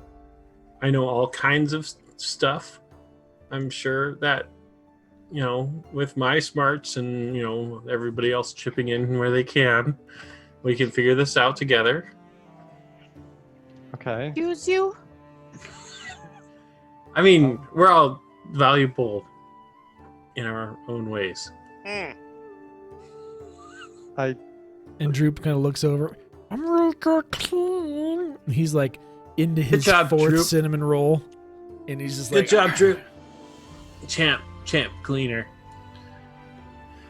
He's also Yeah. so Like, Bamir. He's okay. also pretty good. He's also pretty good with the quarterstaff. How's your short sword doing? Both of them are very nice and sharp. Droop just has his next to him and he lifts it up because it was next to the table from earlier. And he just puts it right in the center of his lap. Mine's still longer. And he doesn't know why it's funny, but he's laughing anyway because it makes everybody else laugh. Very good, Drew. And Very that good. being said, I'm going to push myself away from the table. Ashamed. I will be back in a little bit. Okay, And where I are you will- going? Walk out the back door through the kitchen. Or not. Ashin's pulling a Leif. Yeah. Usually I do that. Is it because I almost lit him on fire? Sorry, I didn't mean to. I think Ashin's got his own. He's probably going to the green because he's probably supposed to be training soldiers this morning. Oh, that's right. He does do that. Oh, that's good. As All right. Ashin goes out the back, the rest of you hear a commotion outside. And Harbin walks in. Good morning. How was the fish today? Oh, Harbin, how are you? I'm Hey, Harbin. doing dreadful. There was a dragon sighting. Didn't Ashin tell you? We've Wait, got what? work Yeah. to do. You're in here eating. You're eating cinnamon rolls. I those- I would offer you one, but you'd probably have to fight off Are those- Godoruk. Are those Hold on. Elsa's Like cinnamon rolls? Yes, Six. there was a sighting. There was no attacks. We just Oh. saw one fly from the green towards the mountains this morning. Thanks. No one told me this. I thought that'd be the first thing people would tell me when I woke up. But how are you today, Leif? Here's some Yeah. coffee and cinnamon rolls. Harbin Yeah. has like walked over to the table, and there's like maybe 3 left on the pan, and he just grabs one and starts eating. Well, I told Ashin I was going to I was going to assemble the town, and they're outside again. And Wait, I've got a plan. So if you would wait. kindly come out and assist me, we've got some explaining to do to the town. Wait, Ashin told you to assemble the whole town? No, I said I was going to assemble the town. That's Why? my job. I'm the town master. But We she was just supposed to tell alerted- you that I was. Asteria was there. Asteria, tell them. We saw the dragon. We told the guard. We told them to watch. And now apparently we have to address the town? Well, no, I'm going to address the town. You should be there. You're the fist. And there was a dragon. It's going to give people comfort to see you. Is this something that's not understood? I mean, you listen. And he Is the kind of dragon- puts his hand on the corner of the table and leans into all of you and kind of so he can look at you better. Listen. You're the fist of Phandalin. You ran out the red brands. You took out the spider. You liberated this area from orc incursion. Kind of gives a side eye to Godorok, trying not to offend him. And we gave you a tavern. You said you were here. You are officially the guardians of Phandalin. I thought that was fairly clear. So, when a dragon, big scary floof, flies over town, the town is going to look at you to make sure that they're safe. Sure. I mean, that all sounds fair, All right. I He guess. takes another bite. Good. We need to go out and talk I'm to townsfolk. Well, I gotta talk to townsfolk. You need to come with me. Come on. He kind of beckons all you. right. Where's Ashi? You just missed him. He just ran away. And we're going to cut to Ashin. Ashin, so you go out the back door, and as you kind of look out, as you kind of have come back around, you can see that the street has filled up with people outside of the tavern. I'm gonna go the opposite direction. Of course he is. Towards where? Canada. Canada. No, Well, it would be north. I'm I'm going to can I see the blacksmiths from there? Can I? Can you see the blacksmiths from? Not- I guess not clearly, huh? There's a couple buildings in the way. Yeah, no. There's some homes in the way. So I will walk that way first and see if the blacksmith is there. Okay. So as you walk kind of through the grass behind the Fist Tavern, or the Five Finger Tavern, you make your way kind of on the same path that you were going towards the Stonehill Inn. And as you kind of start to turn north a bit, right around Barthen's, you look over and you do start to hear, as you approach, the ting, ting, ting of the smithy. So I'm gonna walk over there to talk to the blacksmith. As you walk over, Smithy's there, just hammering away at some metal. And as he kind of takes a break to wipe the sweat from his head, he sees you walking over. Hi! Master Rashid, what's going on? How can I help you today? I wanted to see if how our pet project was coming. Oh, right, the great sword. Yep. Let me show you where we're at. Okay. He kind of beckons you back around inside the workshop, and he shows you on his back bench where he has a bunch of tools and some different kind of projects working. He shows you an area where he has apparently been somewhat experimenting with some of the materials that you had given him.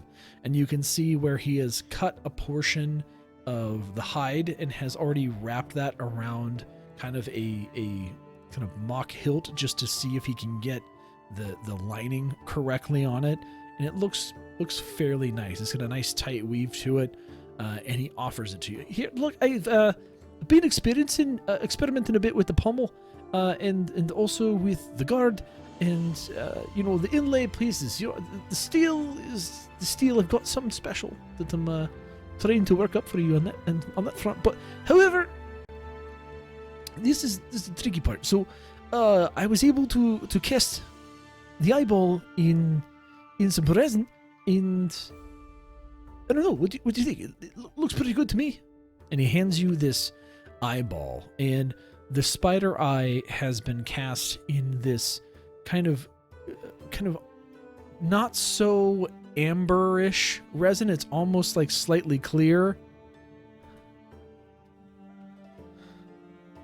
and you can clearly see the eye as you kind of turn it round and round and round. It's in great detail. I like it. It's a bit large, but I think overall I'll whittle it down some and it'll fit nicely in the pommel. It's it looks good. And then he kind of takes this next piece and he shows you that in just this very small inlay of metal, he has taken one of the bones from the Nothic hand, and he has kind of filed it down to this very kind of high sheen, but also has filed it down to it's more of a perfect rectangle, and it's inlaid just right in the center line of this piece of metal. This here's what I was thinking about trying to put in the hilt, in the crossguard, was trying to inlay the bone like this. Do you like this? You like how this looks? I do. Do you think that we could take like some of the knuckle bones from the hand and maybe put them on the scabbard too, like at the top? Oh, sure. That way they almost meet. Aye, I can do a bit of an inlay on the top of the scabbard, and yeah, that should work. That should work, no problem. The bone's actually surprisingly resilient to lots of things, and so I've been able to file it and really polish it up. It looks real nice. I'm excited. This is for a friend. Oh, aye. For another member of the fist. It's probably for the big guy, isn't it? It is. No one else is going to wield this thing. That is correct. It's going to be heavy as feck. Well, he's quite the strong fellow. He's going to have to be, because this thing's going to weigh quite a bit.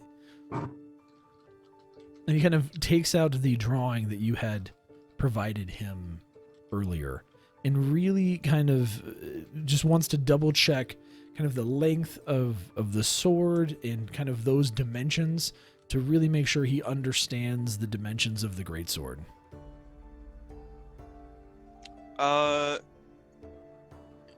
Just want to double check, make sure I got all this right. Is this right? Yeah, as far as I can see, I may have. I'm gonna talk to the other members of the party and see, because like the bulk of this is from me, but I want to get everybody kind of involved. So I may see if everybody wants to throw a piece of flavor into either the sword or the scabbard itself. Right. Well, I'm waiting on special material for the actual blade itself. So, I mean, you've got some time. Like I said, it'd be 2 weeks is still about right. If you want to, add it just by the end of, give me 3-4 days if you could, and then it sounds good. Sounds good to me. All right, thank you. Yeah, thank you.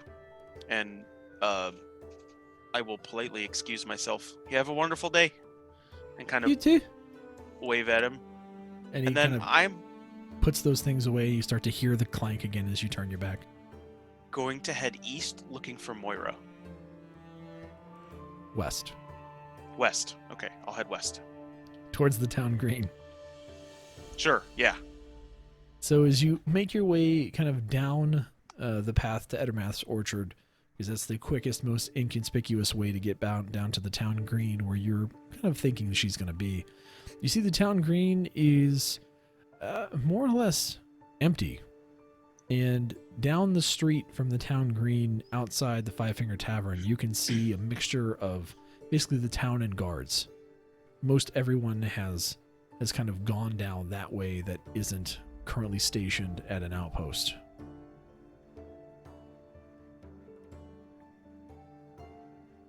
Moira did say she was going to be by the north, but you weren't able to see her around that northern path.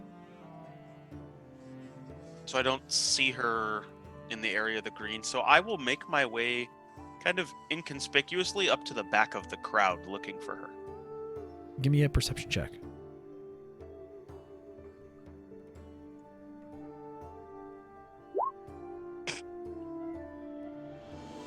It takes you a minute to really kind of ascertain where she is, because you're looking, thinking that she might be towards the back, but then you kind of feel silly because you look right at the front of the crowd, and underneath kind of the railing of where the entrance to the Five Finger Tavern is, you know, just kind of around the steps area, she's standing right in front with two other guards, and she's trying to get the crowd to position themselves a little bit further away so that people can still kind of be comfortable and also reassure them that they're not in imminent danger.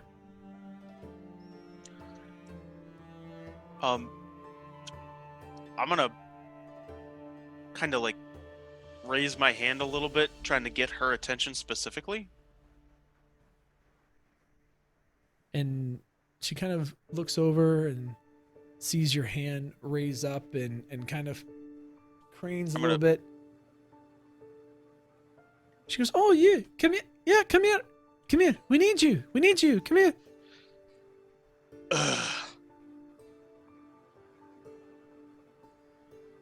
I was... She's like, "What are you waiting for? Come on." And I will look at the... Like, there's a guard in front of me. I'm going to tap him on the shoulder real quick.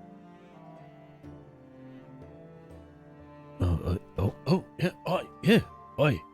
Yeah. Hey, make a hole. Oh, sure. Right. Back it up, you lot. Make way. Make way. One of the fists is coming through. He's like giving you like a real like a big I clunky will- guy.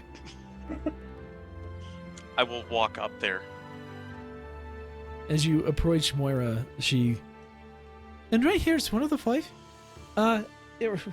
Excuse me, one of the fist. This is the one that's been teaching about to shoot. Well, it's having me teach everyone to shoot. It's a good thing for you all, because I'm a crack shot.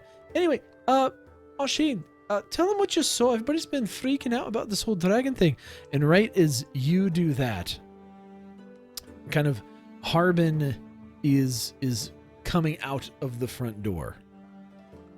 Now, going back inside the tavern, you guys start to see Harbin take his remaining bite of cinnamon roll and is walking towards the door, and he's like giving you this look like, Well, come on. We're coming. We're coming. Oh. Amir dusts the cinnamon roll crumbs off of his shirt and, works a little bit at a spot of frosting and scrapes it off. And then, okay. You got that prestidigitation? Can you help me out here? Oh, okay, if I let you on fire, it's not my fault. And he just casts it, and it cleans it. Okay, "Oh, we're give good. me a roll for it." Yay! No, Oh, we're gonna- you don't get a just roll. freebie. What do I roll? Arcana? Arcana? Yeah, Okay. It's disadvantage. your magic is effed right now. I mean, it's not bad. It happens. You're able to successfully do it. You're a little hesitant, like you mentioned, to cast it. You kind of reach your hand out. And, okay. Hey, it happens to everybody. Your magic's a little limp right now. Oh, that's cold. Okay. All right. But it's clean. Okay, got it. Thanks. Mhm. See, already getting better. All right. And Harmon has walked out and back out on the street. Everyone sees Harmon walk out onto the little landing there, and the rest of you are able to file out behind him. And Harmon, he kind of reaches out. Good morning, everyone. Good morning. Everyone, calm down. I know. Just calm down. Hear me out, people. All right.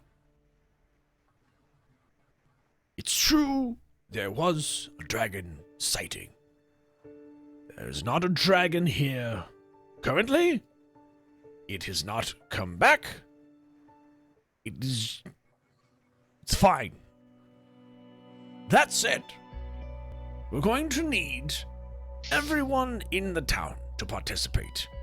I have talked with Halia. Everyone that participates will be compensated with a fair day's wages. But we need to get this town, aspiring city of Phandalin, up and running. We need to get our defenses set.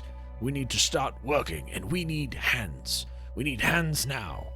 All of you that currently do not have a place to stay that is proper, we want to build you homes. All of those that have homes, we want you to be able to thrive in your homes. Your businesses, we want more businesses.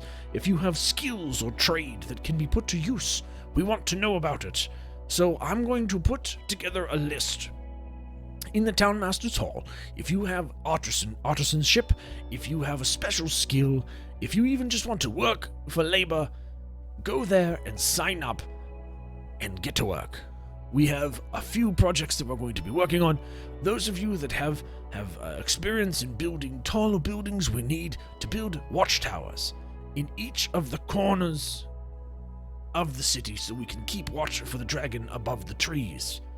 Those of you that are strong, we need good backs to help move stone from Tressendor Manor down and reinforce the wall around the city, in fact, extend it in parts. Strategically, we're going to pick places around the roads to reinforce first, as that's where we typically get more things, and then obviously the places that are not exposed to the mountains, as that's much more difficult to cross.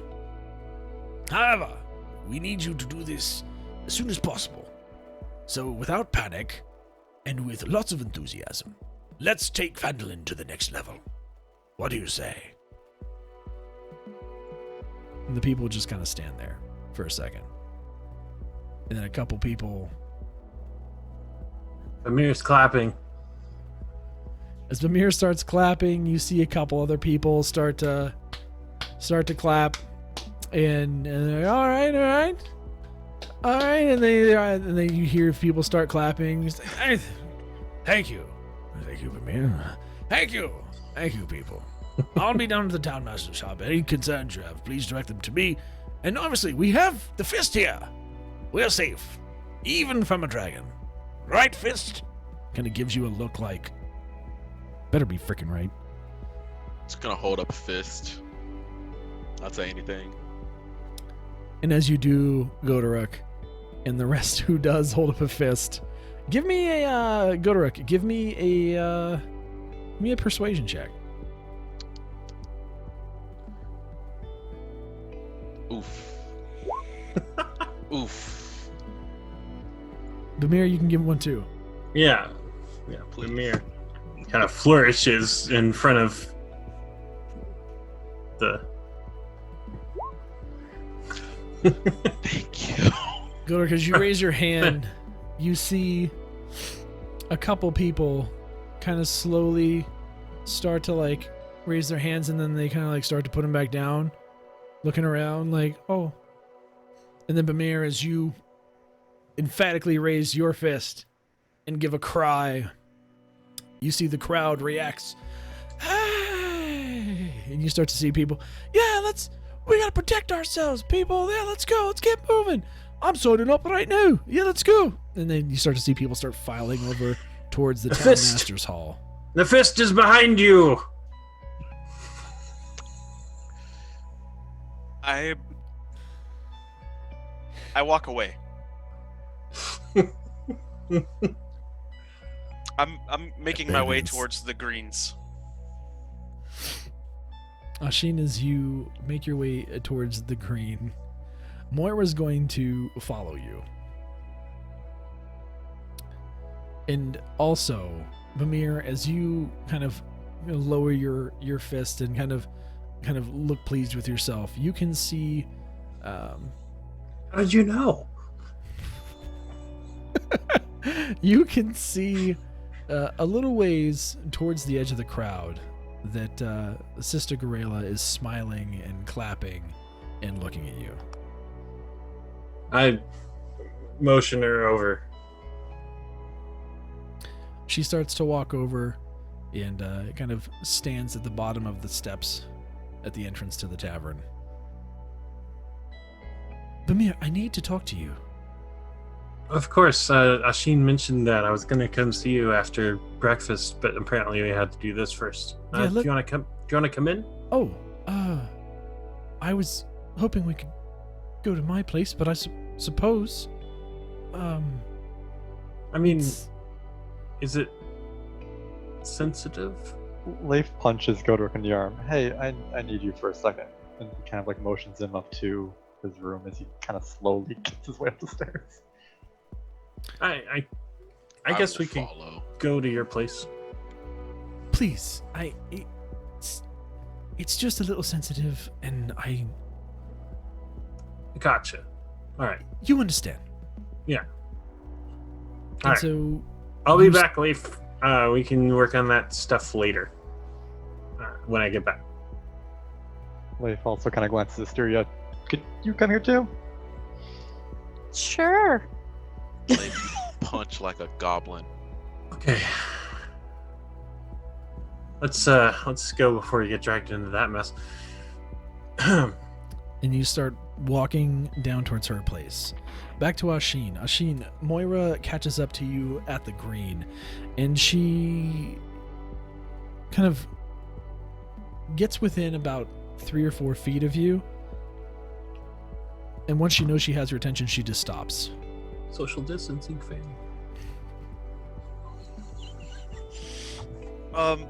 Well,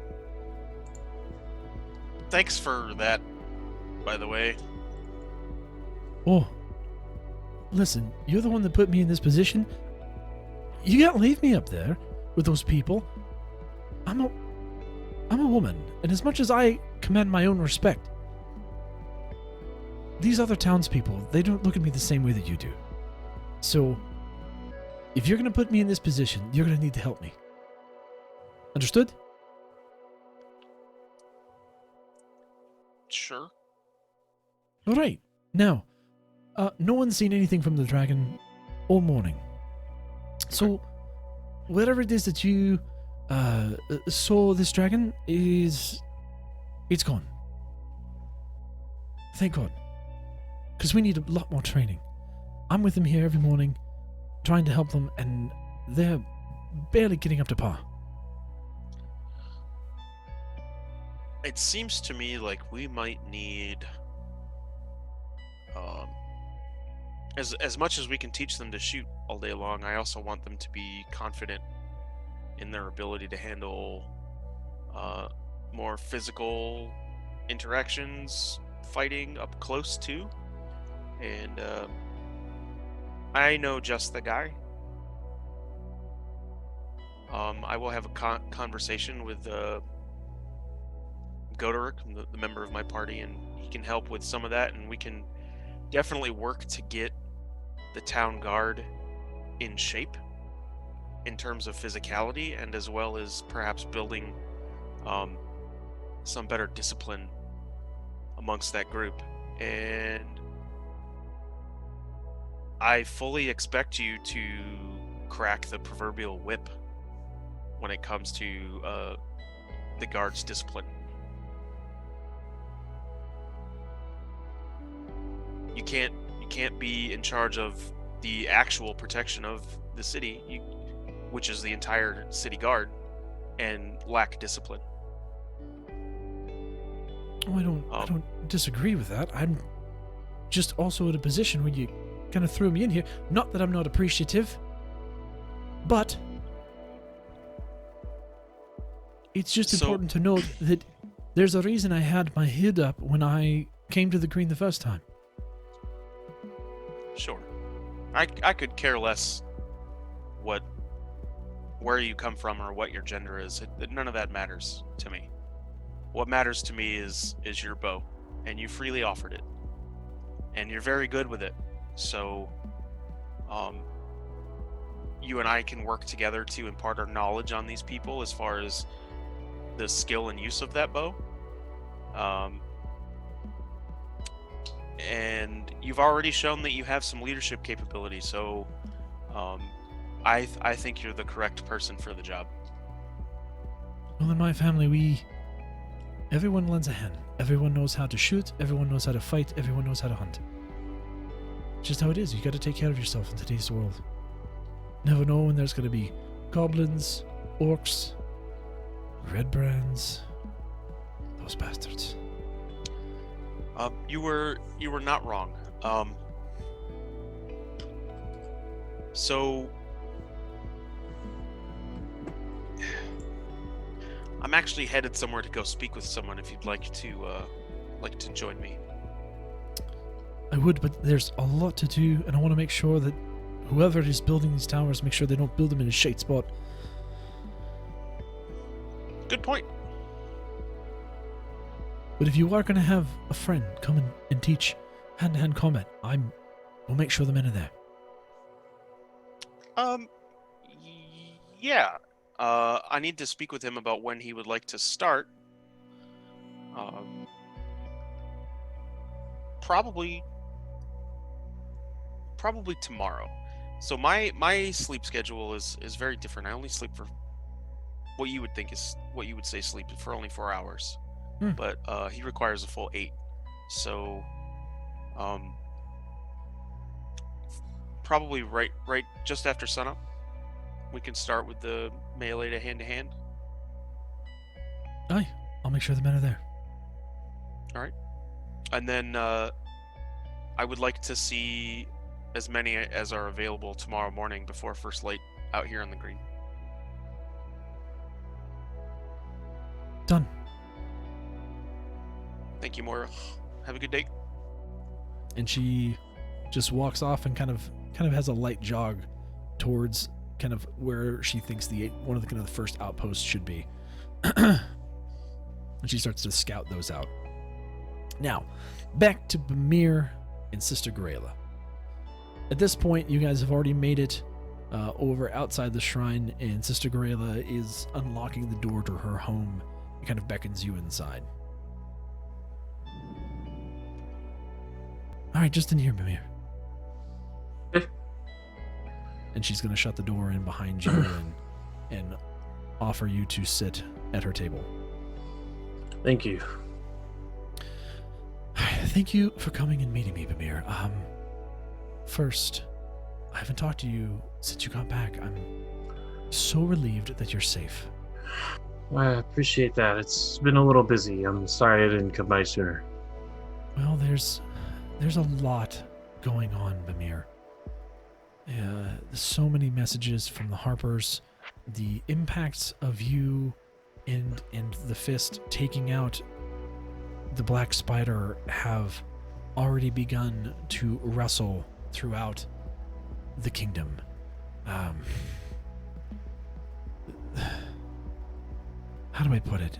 There's a lot of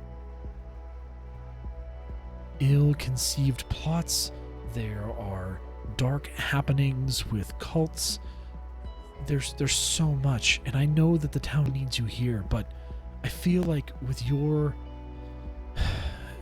experience and your skills that there's going to be a call from the Harpers to come to aid probably soon.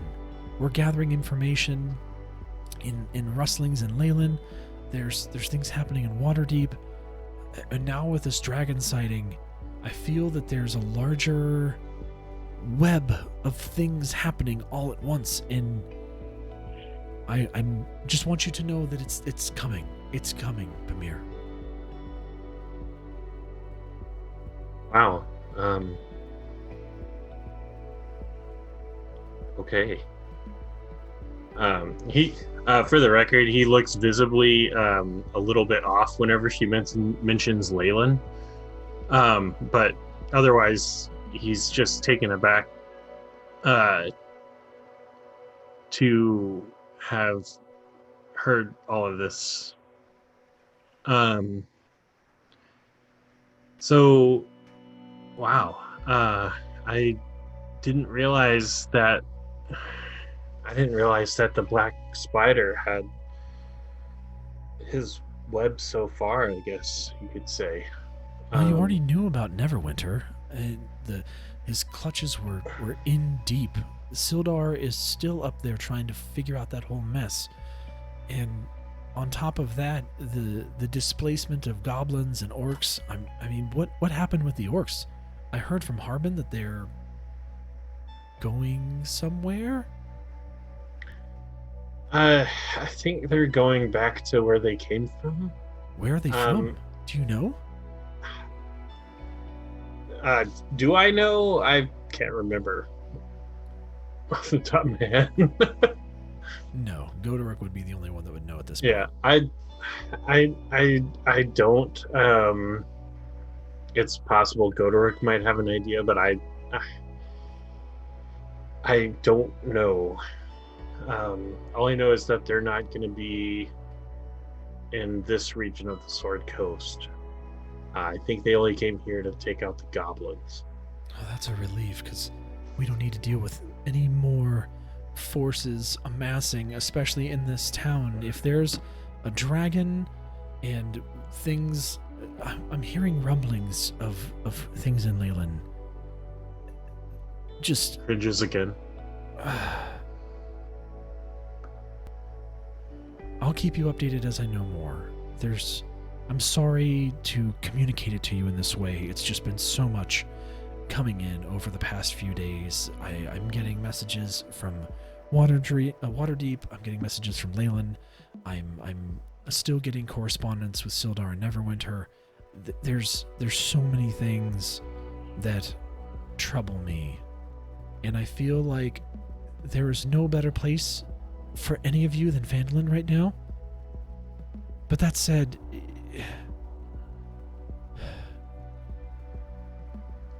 we need to be careful, and we're going to need to be vigilant. I don't know if you trust the rest of the people in your party, but I would be happy to include them in some of these conversations and let them know that they might be called upon as we call upon you to help for the greater good. I mean, if you think that's the right move, I can talk to them. I don't know. I don't know if it's the right move. Letting more people know that I am an agent of the Harpers could be very dangerous, as there's other factions in this town that exist that all have their motivations. I think I mean, especially as it grows, there's no doubt going to be people coming in to try and influence the town for sure. We're going to need to be very aware of that. I mean, Harbin's a good man. I have some reservations about Halia. She seems very involved in everything. And while that is perfectly normal, given that she's the only game in town for money, her penchant for being involved and being around Harbin seems conspicuous to me. I don't know. I don't want to accuse her of anything. She's been perfectly amenable and reasonable in so many aspects. It's something I need to let you know.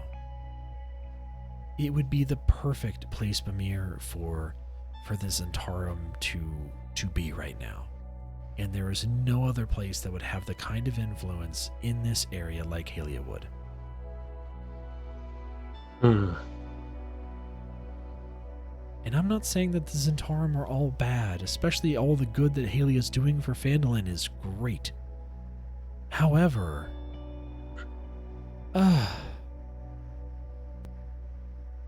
Well, I think I just want to be cautious. I just want to be cautious and I want to be vigilant. As the Zentarum are not an inherently evil organization, having any one place with too much power, people with too much power, is going to breed control. And as the Harpers, you know, we need to keep Phandalin free to grow on its own, of its own purpose. okay. And leave the people in control. I'm sorry, I don't mean to dump all this on you. It's been weighing on me for a few days now. Well, Haley, I understand. Look, the Harpers have done so much for me and my family. I would be fools to turn my back on you now. If the Harpers call on me, I would consider it an honor to be a part of that. I mean, Bamir, would you consider officially becoming a member of the Harpers? If they need somebody with my abilities, then by all means. We always need people with all abilities. But you have a charisma and the ability to bring people around you and rally them to a cause. We need you. I understand. She kind of leans in a little closer. I need you. There's only so much that I can do as Sister Garela of the Shrine of Tamora. Well,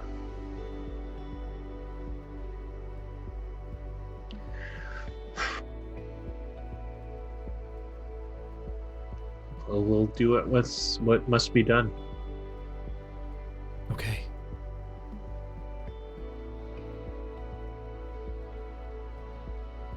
And she kind of awkwardly collects herself. And she kind of looks out the window and sees how the sun is kind of cast a shadow on the floor and kind of gives her a sense of what time it is. Oh, it's growing late in the morning already. I'm going to need to get out to the shrine. Thank you for meeting with me, and I will get together with you again. I'll contact you soon to officially induct you into the Harpers. Okay, and you know, if you do have reservations about revealing yourself as a member of the Harpers, perhaps there's ways that we can just not. I mean, it seems like the rest of the group would probably help with things that we feel are needed without having to mention the Harpers. That's a fair point. I mean, maybe I can. We need a job board, for the love of Tamora. Oh, Harbin did just suggest, or did just kind of make one. Make one in where? In the tavern? No, in the town hall. He has a sign up no for one goes by the town hall. If we could get one in the tavern, in the Five Finger Tavern, if we could get a job board in there, where people would actually see it, that would be a way for me to pass messages to you easily. You know, that sounds like a really good idea anyway. If we're setting up the tavern to be a place for adventurers, then of course a job board makes perfect sense. I'll suggest it to the rest of the group. All right, good. All right. I really need to get out there. You need to get back Yep. and start working on making this town safer. Thank you for meeting with me, Bamir. Thank you. And she's just gonna It's make a motion to the door for you. Can I, he'll s- can I see stand him up come out the and- door?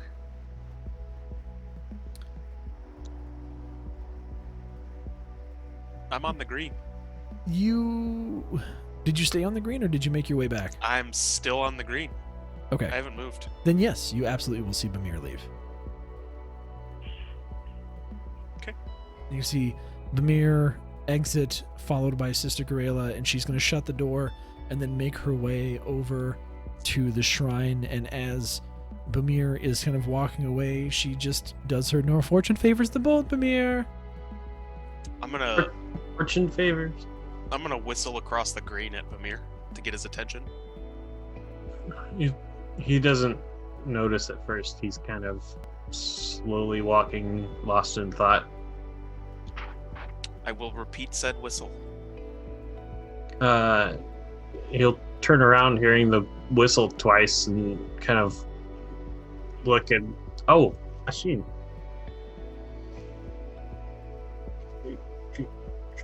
Need me to come over there? Or Yeah, I'll like wave him. okay. He'll turn around and head towards the green. As you do that, Ashin, there's going to be a couple townspeople in between you and Bamir, and one of the townsfolk like turns to look at you, and he kind of is like me, me, and he sees you like beckoning him over, and he starts walking. He's like, "Oh, No, not you. oh." He kind of like turns inside and walks away. Actually, wait, hold on. Come here. Come here. Huh? Come here. I got a Oh. question for you. Oh, yeah. Hi. Do you have a No. trade? Not me. Trade. I- No. Are you? Uh, Are you? I can go. Him? Okay. You're talking. Oh, No. you're talking to him. But Okay, Bamir, okay. hold on a second. Bamir. You Wait, you you do? talking to him? Wait, do you need him? You asked me if I have a trade. He's a bard. I know okay, who yeah. he I'll is. go. Okay. We're Oh, you're talking about me? yeah. Do you have a trade? No. All right. Cool. You want to join the city guard? Sure. Okay. Be here tomorrow morning before sunrise. Okay. Do I need anything? Yes. You. Bring okay. yourself Okay. and a water skin. Do you have a weapon? And he kind of like As Bamir strolls up. pulls out a little dagger from behind his belt. A real weapon. Hey. No. All right. Look. Okay. I'm sure the dagger will be great. Oh, okay. And he puts it back. Just be here tomorrow before sunup. Thank you. Have a nice day. Oh, okay. Thanks, Fisters. And he walks away. Fist, just fist, not fister. He just kind of waves back. Huh? Yep. What's up? Yeah, I'm on my way over to Master Addermouth's for some apple tea. You want to join me? If you need me to, I was gonna go help Leif figure out whatever's going on with his situation. But you know, Oh, you could. Yeah, I'll head back to the tavern when I'm done. I'll meet you there. I'll tell him hi for me, Oh, and Sure. we'll catch up. You know, a little later. I just want to make sure Leif's good. You know, Sure. he had a rough night, so. Okay. As All right. you guys, Well, good talk. Yeah. Good talk. I hope Sister Garela and you had some fun. You know, He's- she actually and he's had gonna- some. He's gonna Good wink sig- uncomfortably at Bamir. Oh, okay. Yeah, sure. Fun, right? Oh, gotcha. Yeah, nothing like that. No. She has had some good ideas for the tavern. So, I'm gonna go back to the tavern now. So, Okay. he looks strangely at Tashi while he walks away. As you guys kind of all part, Ashin, you heading towards Edermathsmere, you're back towards the tavern. We're going to go back. Goderic, Asteria, and Leif, you all are back in the Five Finger Tavern at this point. And Leif, as you guys kind of make your way back in, all three of you are going to more or less start to feel cold. You're going to feel this aura of cold. And as the temperature continues to drop, Leif, the familiar now sensation of darkness creeps over you. And everything is black. But this time, it feels like you can still see through the haze clearer than before, and you can see Goderic and Asteria stop moving in place.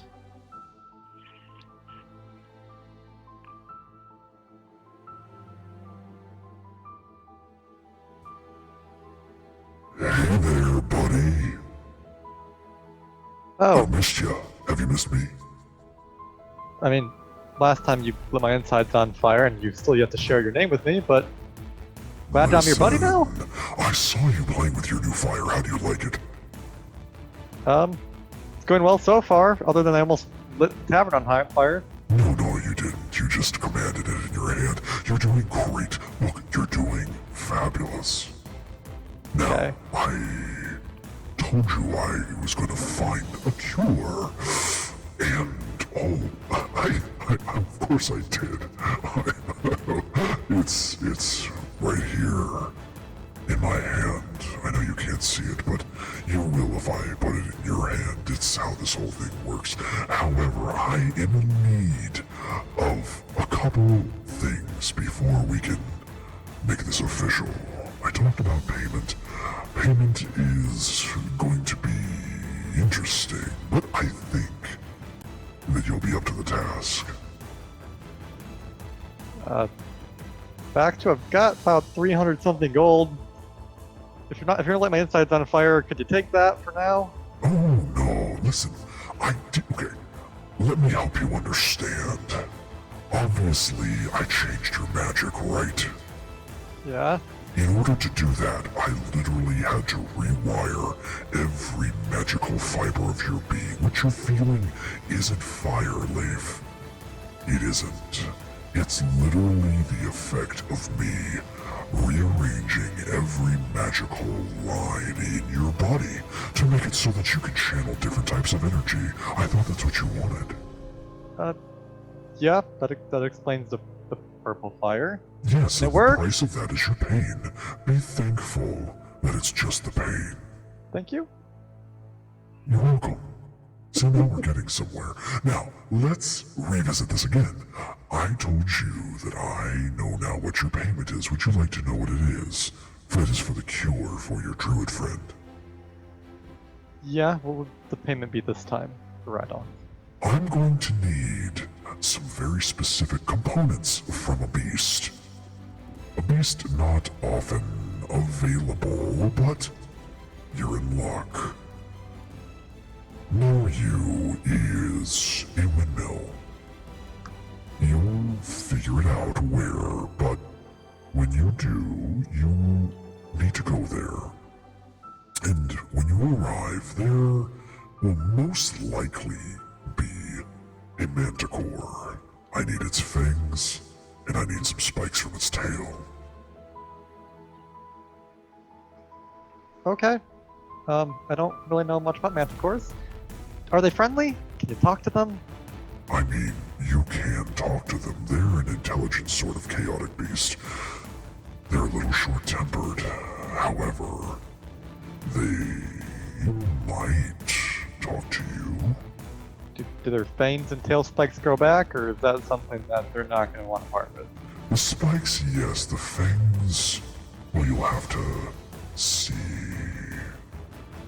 I don't care either way. If you can bring me the whole manticore, I mean, I'm not going to be mad at you. But I do need fangs and spikes, and you're going to need to deliver them to me. If I bring you Then the I whole will give manticore, you this.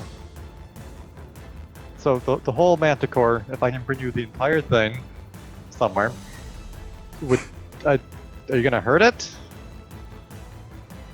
As you ask these questions, Leif, you see materialize before you this vial. And this vial kind of erupts in a puff of smoke in this dark shadow. And you see this ethereal hand with kind of pointed fingernails, all black, holding this vial. The vial itself is a crystal blue, and inside you see a pale liquid. And he just kind of waves it, kind of playfully, in front of you. Oh, I'm sorry. Were you asking me a question? I was, but I think I already know the answer. I will collect it from you. Don't worry about that. You just need to get them for me. See, look, the whole point of this is that I don't have to go and do the work. I get the work to get this, see? Look, you want it. Yes, you do. I know you do. I need you to then do the hard, heavy lifting of giving me the manticore's fangs and its tail. It's probably not going to give them willingly, but if you get them willingly, I don't really care, but if you give me the whole body, manticore jerky is really tasty. I see. Leif hesitantly puts his hand out, and for probably the first time in this entire time, I don't really trust the patron, but still takes the vial. Oh no. You can't have this yet. Payment first. I just want to show you that it's real, that it's here. Got it. But that was nice. just because I get the feeling that you may be a little mistrusting at this point, I'm going to do this.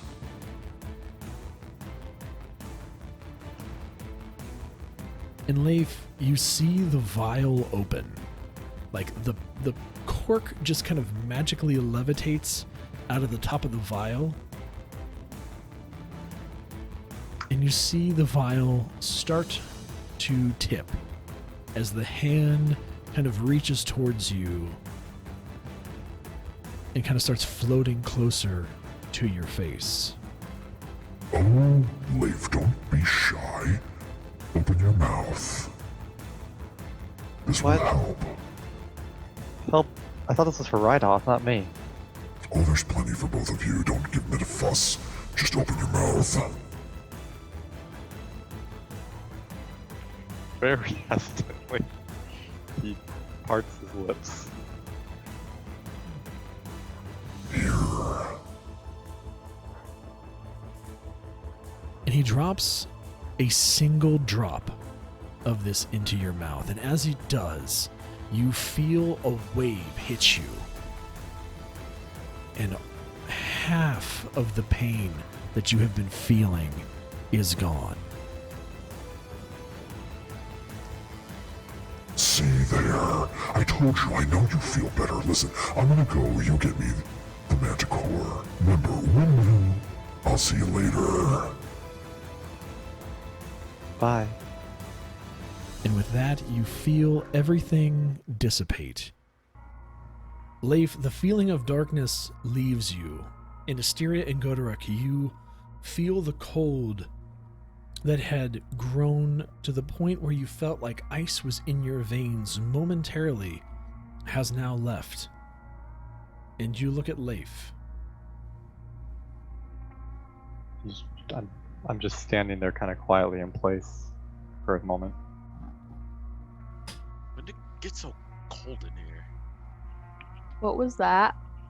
I would say that was me, and I'm only half right. Remember the patron thing? Yeah, he Mhm. decided to have a chat with me. He kind of stops time when he feels like it, and then, yeah. I found out how to get the cure for Reidoth, though. I'm not sure I trust the patron. Yeah. I mean, technically, he hasn't lied, but it still, for the first time, kind of makes me a little wary. I feel better, though. He gave me a drop of what we're supposed to be giving Reidoth, but we can't have the actual potion until we get him some components.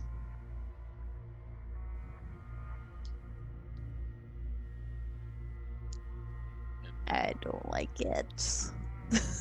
Yeah, I don't think you'll like where we have to get it from. I don't really know what it is, but he said we have to get the fangs and a tail spikes of a manticore who's in a windmill. Manticore lives in a windmill? It's a manticore in a windmill.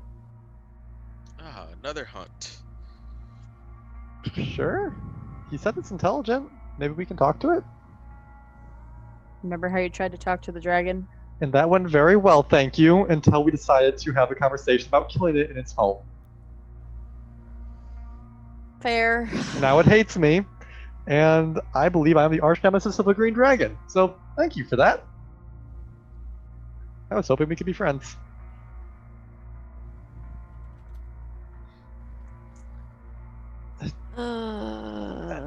Do you Yeah. know where this windmill is? You just Nope. said it lives in a windmill. In a windmill, and I will find it eventually, apparently. I'll know when I know. Cool. Leaf, you, as you're talking about that, you kind of hear this flash. And as you hear this chuckle, you get a bunch of flashes in your head of this windmill again. And you can see that there's a windmill. It's high up on this hill. It's next to some type of a stone ruin, and it appears that you just get this flash of a woman's face in the window. You don't see a manticore, though. I just blink and okay. Now I'm seeing things. It's kind of windmill, stone ruins, hilltop, woman's face and window. Okay. Just kind of glances at both of you. So kind of know where it is though.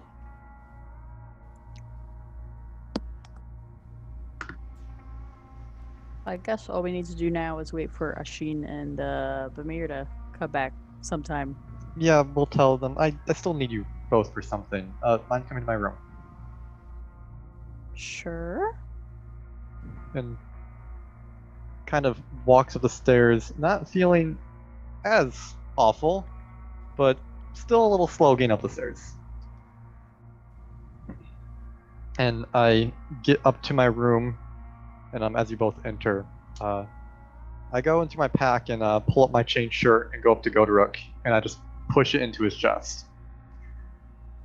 Look, after things happened, I don't think I'm gonna be too close to you whenever we're fighting things, and this is now horribly uncomfortable for some reason. I think this might be better if you had it. Probably have to get it resized. You are quite the muscular person. Just gonna hold it out and look at it, because it's in no way in hell is it gonna fit me anytime soon.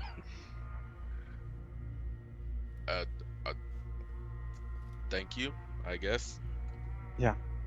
Whatever this manticore is, assuming that it's maybe not gonna be friendly, look, I'll have your back as long as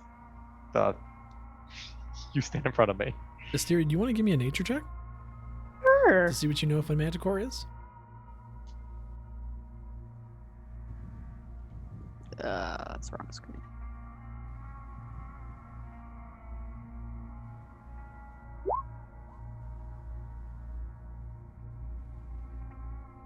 So,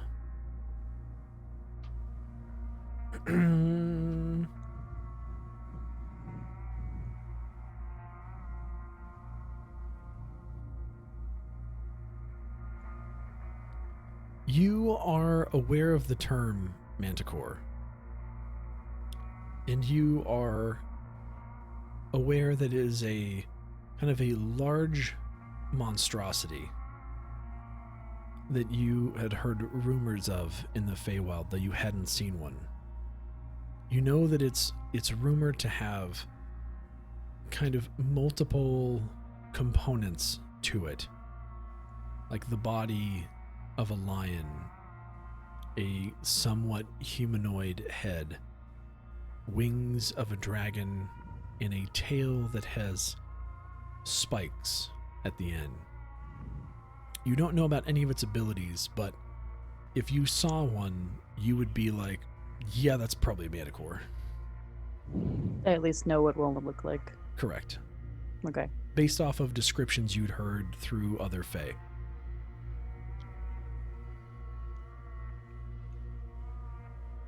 Okay. I've heard of the manticore before. Okay. They've always sound very gruesome. Oh. I never saw one in the Feywild, but like they have different parts. Like it doesn't look like it's all one creature. It looks like it's a bunch of different creatures, like a lion body and a big spiky tail and wings. So it's a flying cat with a spiky tail? Sure. Like I said, I have never seen one, but Okay. It can be felt like any other beast. Well, I mean, that could be worse, I guess. I mean, it's just a big cat that flies. still don't know about running an errand for your patron who just recently turned your insides and scrambled them around and caused you pain to fight that kind of beast. He said I don't have to fight it. They are intelligent. He just said we need the fangs and the tail spikes. And then also mentioned that manticore jerky is very tasty. Hopefully we don't have to kill it. I don't think it's gonna be willing to part with its, parts of its body. Yeah, the tail spikes apparently regenerate, the fangs don't. Maybe it has extra fangs when it was a baby? That big cow. It just carries around its tooth fairy pouch.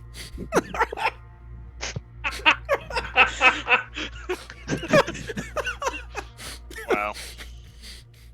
Oh yeah, I've got my teeth in the back right here. Let me just get a couple for you. It's fine. Been waiting 20 years to give this to the Tooth Fairy, and now she's here, What you or got? he's here.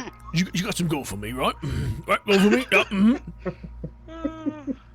You only get 2 sets of these things. That's I'll like, cash you in know, when I Leif can. Leif can convince him that he's the Tooth Fairy. You can say change, you could just be turned to Agatha and wear like a little frilly dress and like a wand. That's so good. Maybe he had some when he was a baby. Mysterio would say she could pretend to be a fairy. All right. Okay.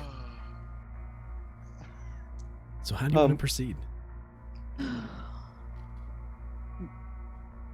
But I guess, assuming all of that, Asteri, I had a question, kind of a favor. I can't use Talon anymore.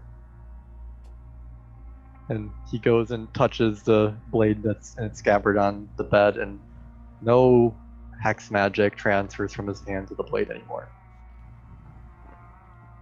It doesn't really work the same. Leif, I want you to give me an Arcana check. Oh, I don't have disadvantage anymore. Yay. No, you still have it on ability checks, Oh, yes. No, yeah, that's right. just not attack rolls. This is a flavor one. Just roll. Yay.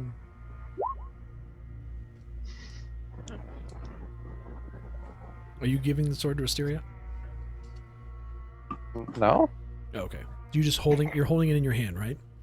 I mean, it's still on the bed. I just put my hand on the hilt.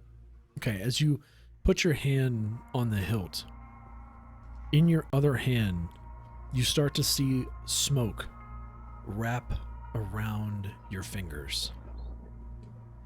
And then, as you look down at your hand, that smoke extends very rapidly, and you start to see this kind of, again, purple, almost lightning-looking wrap around the smoke. And instantly the smoke dissipates, and you have a shadow, eldritch-looking version of Talon in your other hand. Leif, shocked, immediately drops it. And as you drop it, it hits the ground, kind of cackles and crackles with light a little bit more, and then dissipates into shadow on the floor. Just kind of looks at the steering and go to What were you going to ask of me again? Did you not just see the shadow sword? Can Yeah? you teach me how to do that? I don't even know how I did that.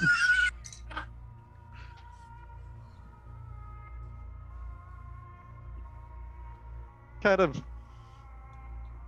thinks of Talon, and then looks to Cash, and I guess as a bonus action would form the blade back in my hand. Give me another check. This time at disadvantage. Okay.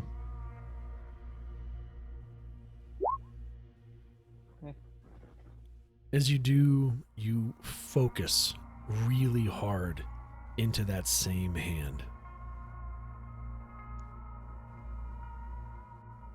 And as you try to will it forth, you see the same smoke wrap around your hand.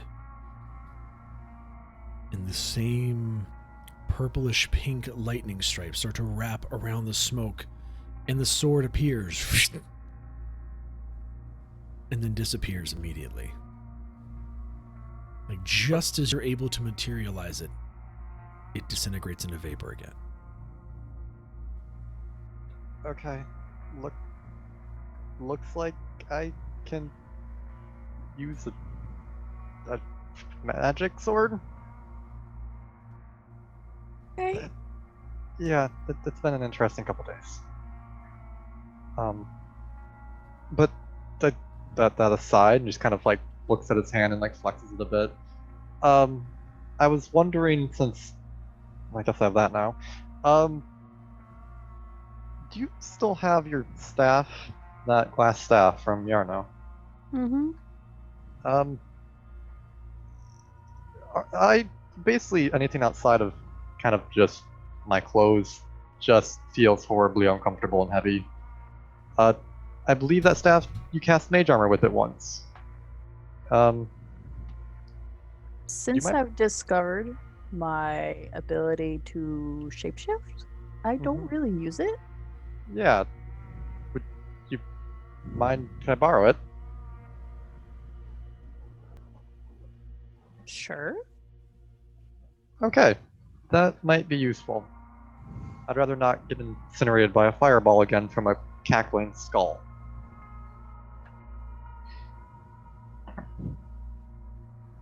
She only carries everything with her, and she didn't put any of her gear back since they've been here, so she just kind of hands it to you. Thanks. They just kind of takes it and sets it gently on the bed next to him. Well, found out some new things, and I feel like we're probably gonna still find out more new things, and that intrigues and horrifies me at the same time.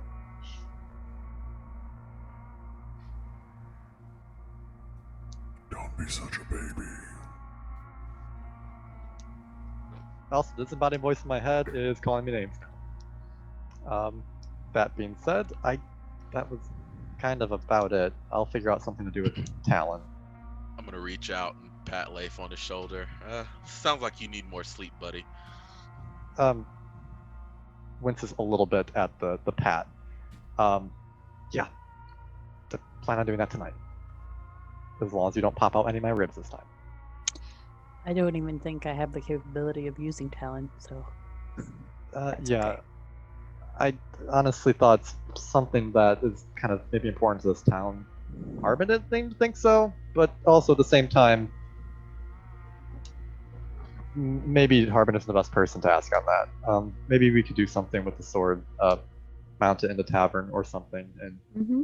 pay homage to. To be I'll fair, just- Harbin looks like he struggles with many things. Anyway, I think Bamir should be back soon. Savage.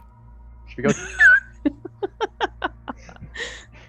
Should we just go downstairs and wait for Bamir and Ashin? I suppose. Any more of those cinnamon roll things downstairs? No, I think they're gone. They are gone. As you guys start to head downstairs, you see Bamir walk in through the door.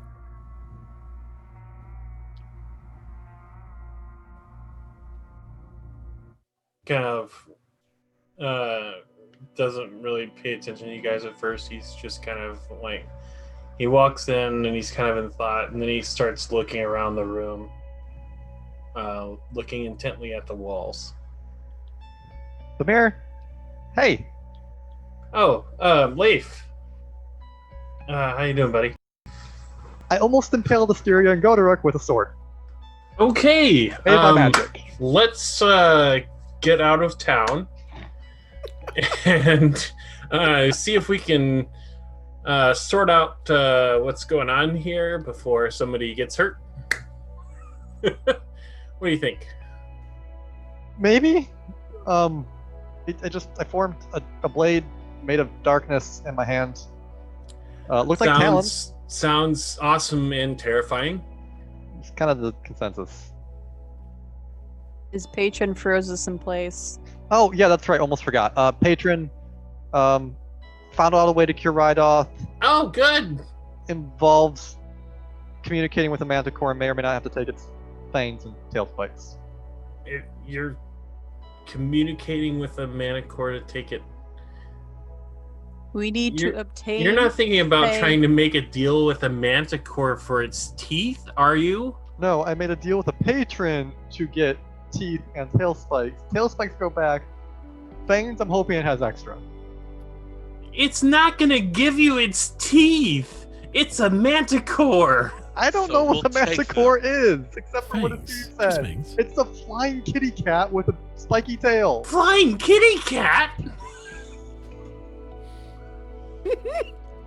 Listen, we don't have them in the Feywild, as far as I know, and I've only ever heard of one. Bamir, That you was want the to give me a best history check? description I could give. Yes, please. Give me a history check, Bamir. Or Arcana check is. It's a monstrosity. Oh, that would be a nature check. For They're Bamir all being the from the same. College of Lore, and I doubt Bamir's encountered one, but he's definitely probably read about one. He's definitely read about one. Yeah. DC of 12. You know about manticores. Yeah. You're not gonna get a manticore to give you its teeth. It's like going up to Godoruk and say, "Hey, can I borrow your left testicle?" Whoa. Oh, Well, I yes. want that. The patron that just turned. Why would you want a manticore's teeth? Because it cures Reidoth. I don't know. I'm literally listening to Yeah, but deities he's from not the gonna Shadowfell. give it up. I think you might- Sure. Let me just pull this out. What- Okay, so you know what a manticore is, it seems. Yeah. Well, what are they? Other than, Dangerous. It's dangerous and pointy and angry. I heard they're intelligent. Yeah, they're smart enough to kill you if you get complacent and think you can negotiate for its damn teeth. So it is a flying cat? It's got a lion body. If that's a cat kind, I mean, big cat?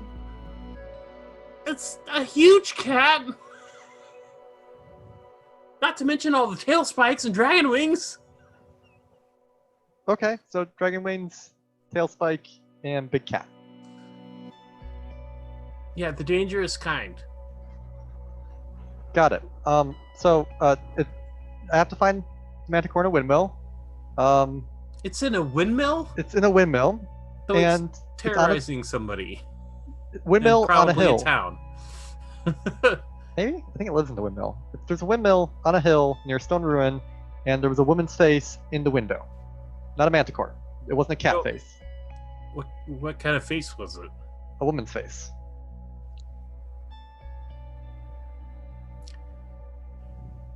A human Ah. woman. Okay.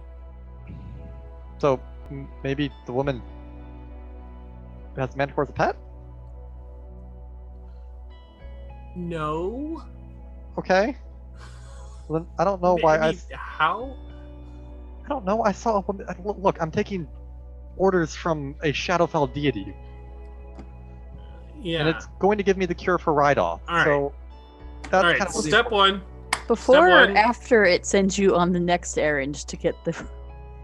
Well, seeing as he hasn't lied yet, I'm assuming he gives me this, and then will most likely probably be that another you errand. know of. What? Let's had a drop of okay. Let's go out and see if we can figure out this whole magic situation first, and then we can figure out where this manticore is and whether or not we want to, charm it into giving up its teeth and tail spikes. I don't know where the All windmill right. is. Huh? I don't know where the windmill is. Yeah. We'll Well, see it. first let's figure out, how we can stop you from surprising yourself with your own magic. Good idea. Well,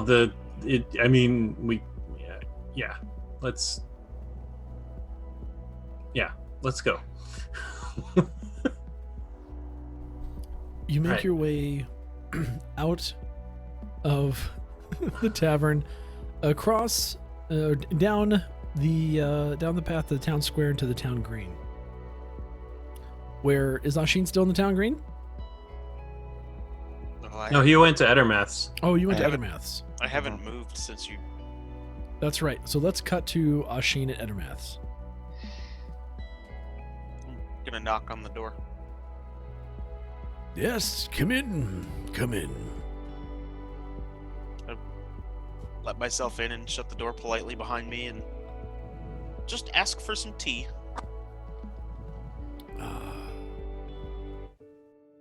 Like some tea, yes. There's always tea aplenty here. What can I do for you, Ashin? I wanted to let you know that I checked on Reidoth today. His wounds seem to have been pretty much healed to their as best as we could. But I get the sense that whatever the ice that is affecting him is quite possibly spreading, albeit slowly. Yes, dragon magic is dark. It very well probably is spreading. It gives me a lead. Most ice dragons are white dragons. I'll have to see if I can search through my memories or memoirs and see if I can find any memories. Encounters with dragons.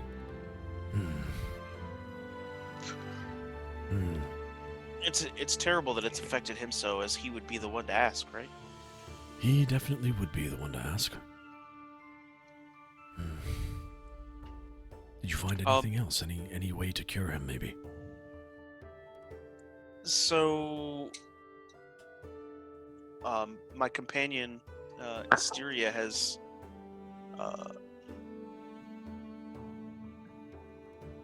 spoken with Sehanine, her deity, and was informed that there may be a cure for him in the Feywilds.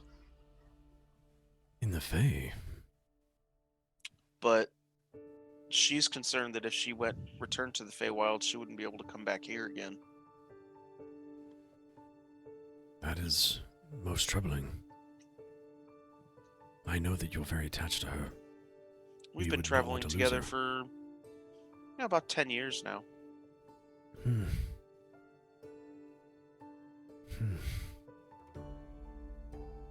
Are there any other options available to us, Ashin? I want to help, I do. I don't know what to do. I would have to talk with the rest of the fist. The other fingers. Indeed. It's amusing. Now, should we Speaking go talk of, to- I would love Should- to have you by the tavern sometime for a drink. Should we go now? I'm Sure. not disposed at the moment, and Ashin, I think maybe we should go try and find out, especially if it's for Reidoth. I'm willing to do whatever it takes. I agree. Yeah, I had heard that you had some extra hands here helping you at the orchard. Yes, a boy, Thomas, and his family. They apparently were for Neverwinter, and I heard that a group of adventurers rescued him and his family and sent him to me. I'm grateful. Their hands have been most helpful.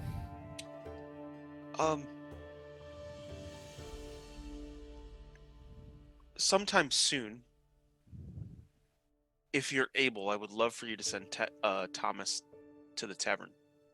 Oh, sure. If Next you can time I spare see him, him, I that believe is. they're in tomorrow. I'll direct him to come to the tavern. Thank you. But yes, let's go see if we can speak with the rest of the fingers. And as he chuckles, you both exit his cottage. And as you're walking across the green, you see the rest of the party standing there. I'm gonna as we're kind of walking up, I'm gonna look at Master Reidoth and be like, you know, I wonder if I'm the thumb. Why would you wonder that? Because Bamir is definitely the pinky. I don't know what you mean, but I'm laughing anyway. Anyway, let's get over to them and see what they're doing. All right. Try Yeah, Shane. envisioning that diamond you were talking about earlier. Okay. Kind of closes his eyes. Okay, think of a diamond inside of a magical orb thing. Sphere. Roll Arcana. Disadvantage. Yep. Yay. Wait, What? what's he doing? What's he doing? Is he doing the magic? Nope. I'm just gonna stop walking.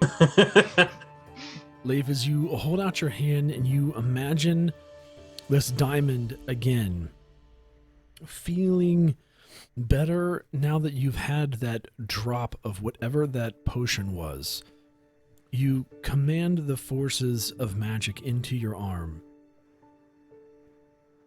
and you're able to conjure a small purple orb. And the orb looks like it's burning. Okay. I think this is fire now. I think fire is purple now for me. And you're able to sustain it in your hand until you don't want to anymore. Just let it go. I think. It dissipates. Okay, I didn't really feel very strong. I think I need something else for this. You said I need a diamond, Demir? Yeah, probably. Okay. If you're gonna use it, then Well, it seems cool and colorful. It might be useful to get a diamond from Halia. yeah. All right. Do you want to try casting any of your other spells that you used to cast. Let's get it out of the way now. He points to Ashin and casts a message. No, don't cast it at him. I would Or like is- to take the dodge action. I don't know what you're casting. I was just casting message. Don't point that at anybody yet. I already did. Roll Arcana. It's advantage. Roll it. Yes. All right. Just gonna assume everything's disadvantage. Just tell me otherwise. Yeah. From here on out, it's disadvantage. Unless I'm flavoring it for you, it's a disadvantage. Mm. You can control click to roll at disadvantage. Oh no. You reach your hand out, Oh god. and flames surround your hand. And as Bamir calls you on it, you quickly pull your hand back and grip it into your chest, and it catches your shirt on fire just a little bit, and you're able to. Don't Put use it that out. hand. Yep. Nope. That was not message. Hey, do not point that at anybody until we've sorted this all out, okay? Okay. Godoric's gonna grab his shield just in case. Just take it off of his back and just have it Hey. ready. Master Edermath, do you want to maybe give him some space? We could wait. Yeah. Let's have some tea. Oh no, this is most entertaining. Try again. Oh. I mean, I It's will. wonderful. I will walk out to one of the targets that's on the green, and I'll Oh, look no. at Leif and be like, "This target right here. You point at this," and then Um. I'll walk away from it very briskly. Let's assume that for now, message doesn't work, okay. and then we'll circle back once we've got more control in here. Okay. Let me try frostbite. That was a thing. Yeah. And cast frostbite on the target.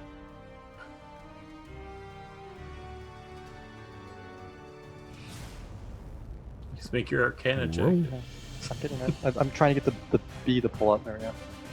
I don't know what you expect right now. Not this on everything. Yay! No, it's not yay. That's lower. I got a 3. Failure is fun and different. Hold on 1 second. As you reach out with your hand and try and conjure frostbite, your fingers and whole hand and half of your arm freeze. And you're standing there trying to swing your arm, and it's frozen. Whoa. Hey, this normally hurts. Be careful. That's a frozen arm. And then you kind of release the magic, and as you do, you see all the ice around your arm crumble and fall to the ground. Okay, my hand seems fine. I guess it kind of works. I think things are just a little messed up right now. Eldritch Blast? Sure, let's go. And Leif goes At to the cast target. Eldritch Blast at the target, but that has been replaced by Firebolt. So are you trying to cast Eldritch Blast? Yes. Yeah, I'd still be trying to cast Eldritch Blast, yes. Okay. But it would be Firebolt now. Oh dear God, for the love of all this whole Yeah. That's a 7. As you reach out with your spirit, and you're really trying to focus now, and you think in your head, Eldritch Blast. And as you do, you feel your arm start to shake.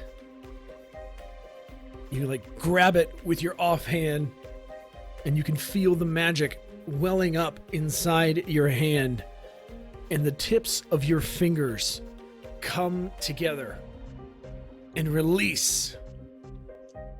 And as you see this kind of purple energy once again manifest in your head for a split second, you think you're casting Eldritch Blast, and then this bolt of fire launches at the target and incinerates the entire thing. That wasn't normal Eldritch Blast. That was fire. The target is still burning purple flames down the range. Hey, Leif, I just want you to know that you're going to rebuild that target. Yeah, that's fine at this point. Okay. I know I can't cast Mage Hand. I could try sleep. Ooh, put me to sleep. That I would need a be nap. little, I'm not sure that you want to be the target of that right now. I could use a nap. I mean, Ettermath always likes a nap. Not targeting Ettermath. I don't want to. All right, Ashid who's stands in gonna front of him. volunteer? Okay, at least I can heal you if you start dying. Okay, Leif goes and casts sleep in the area near Asheen, but aims a little bit to the left so that way it's not going to be anywhere near Ettermath. Roll for me. It's every single time. Wow, I get a 4 every roll. that's Leif, that's like As That's the you third one. as you 7, extend 6, 7, 7 have been his your rolls. hand and you close your eyes and you try and center yourself, and in your head you start to think, sleep, sleep, sleep, and you feel the magical energy emanate from your core and go down your arm, and it feels familiar. And once again, you think sleep. You can feel it midway down your forearm. Sleep. And right as it reaches your hand, Fireball. and the fireball erupts and flies right past Asheen and Ettermath and starts to light the field on fire with a purple blast, and a huge fireball is just sitting there, hovering, burning Please everything tell me around you it. can still do things with water. The patron did say that fireball's a thing. Hey, so I train on these grounds with the city guard. Yeah. They don't need grass. I'll repair it or something. I don't know at this point. Let's stamp out that fire before it gets worse. Can It's you like purple. make that go away?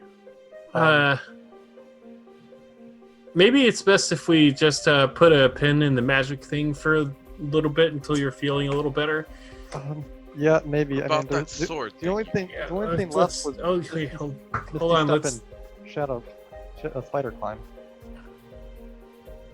Cast that on Leif, light. as Yeah. you reach back out hesitantly, you're able to move the fire and manipulate it. And you bring the fire towards you about 10 feet. And then when you think in your head to release it, it releases. And you can see the purple flames from the bottom start to dissolve until there's nothing but purple smoke that then turns into vapor.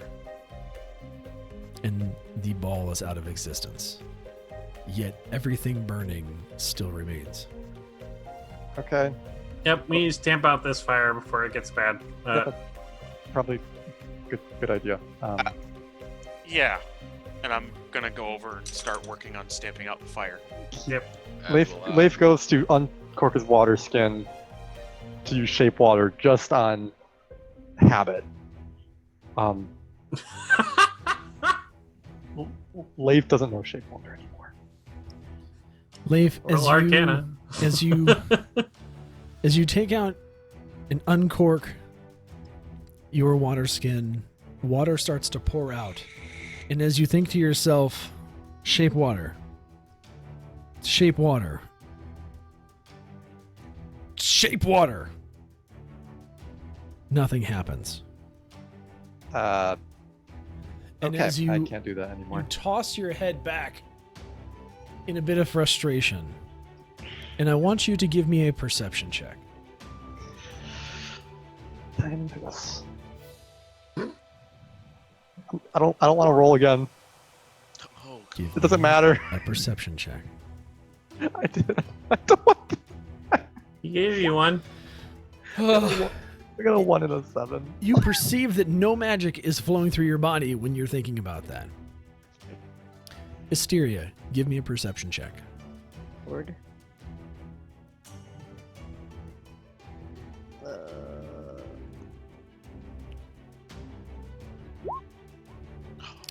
Hysteria, as you are kind of laughing to yourself at the dangerous yet comical display of Leif's magic right now, you find yourself looking around at the surrounding hills. And as you turn towards the southwest, you see the tips of a windmill cresting over one of the mountains. And we're going to end there for tonight.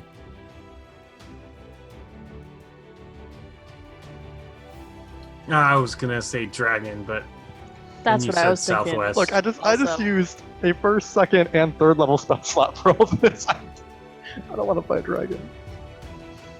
We're not fighting a dragon. We're fighting a mana core. Yeah. It's And a just dragon. a windmill. It's just a win. Don't be afraid, Don Quixote.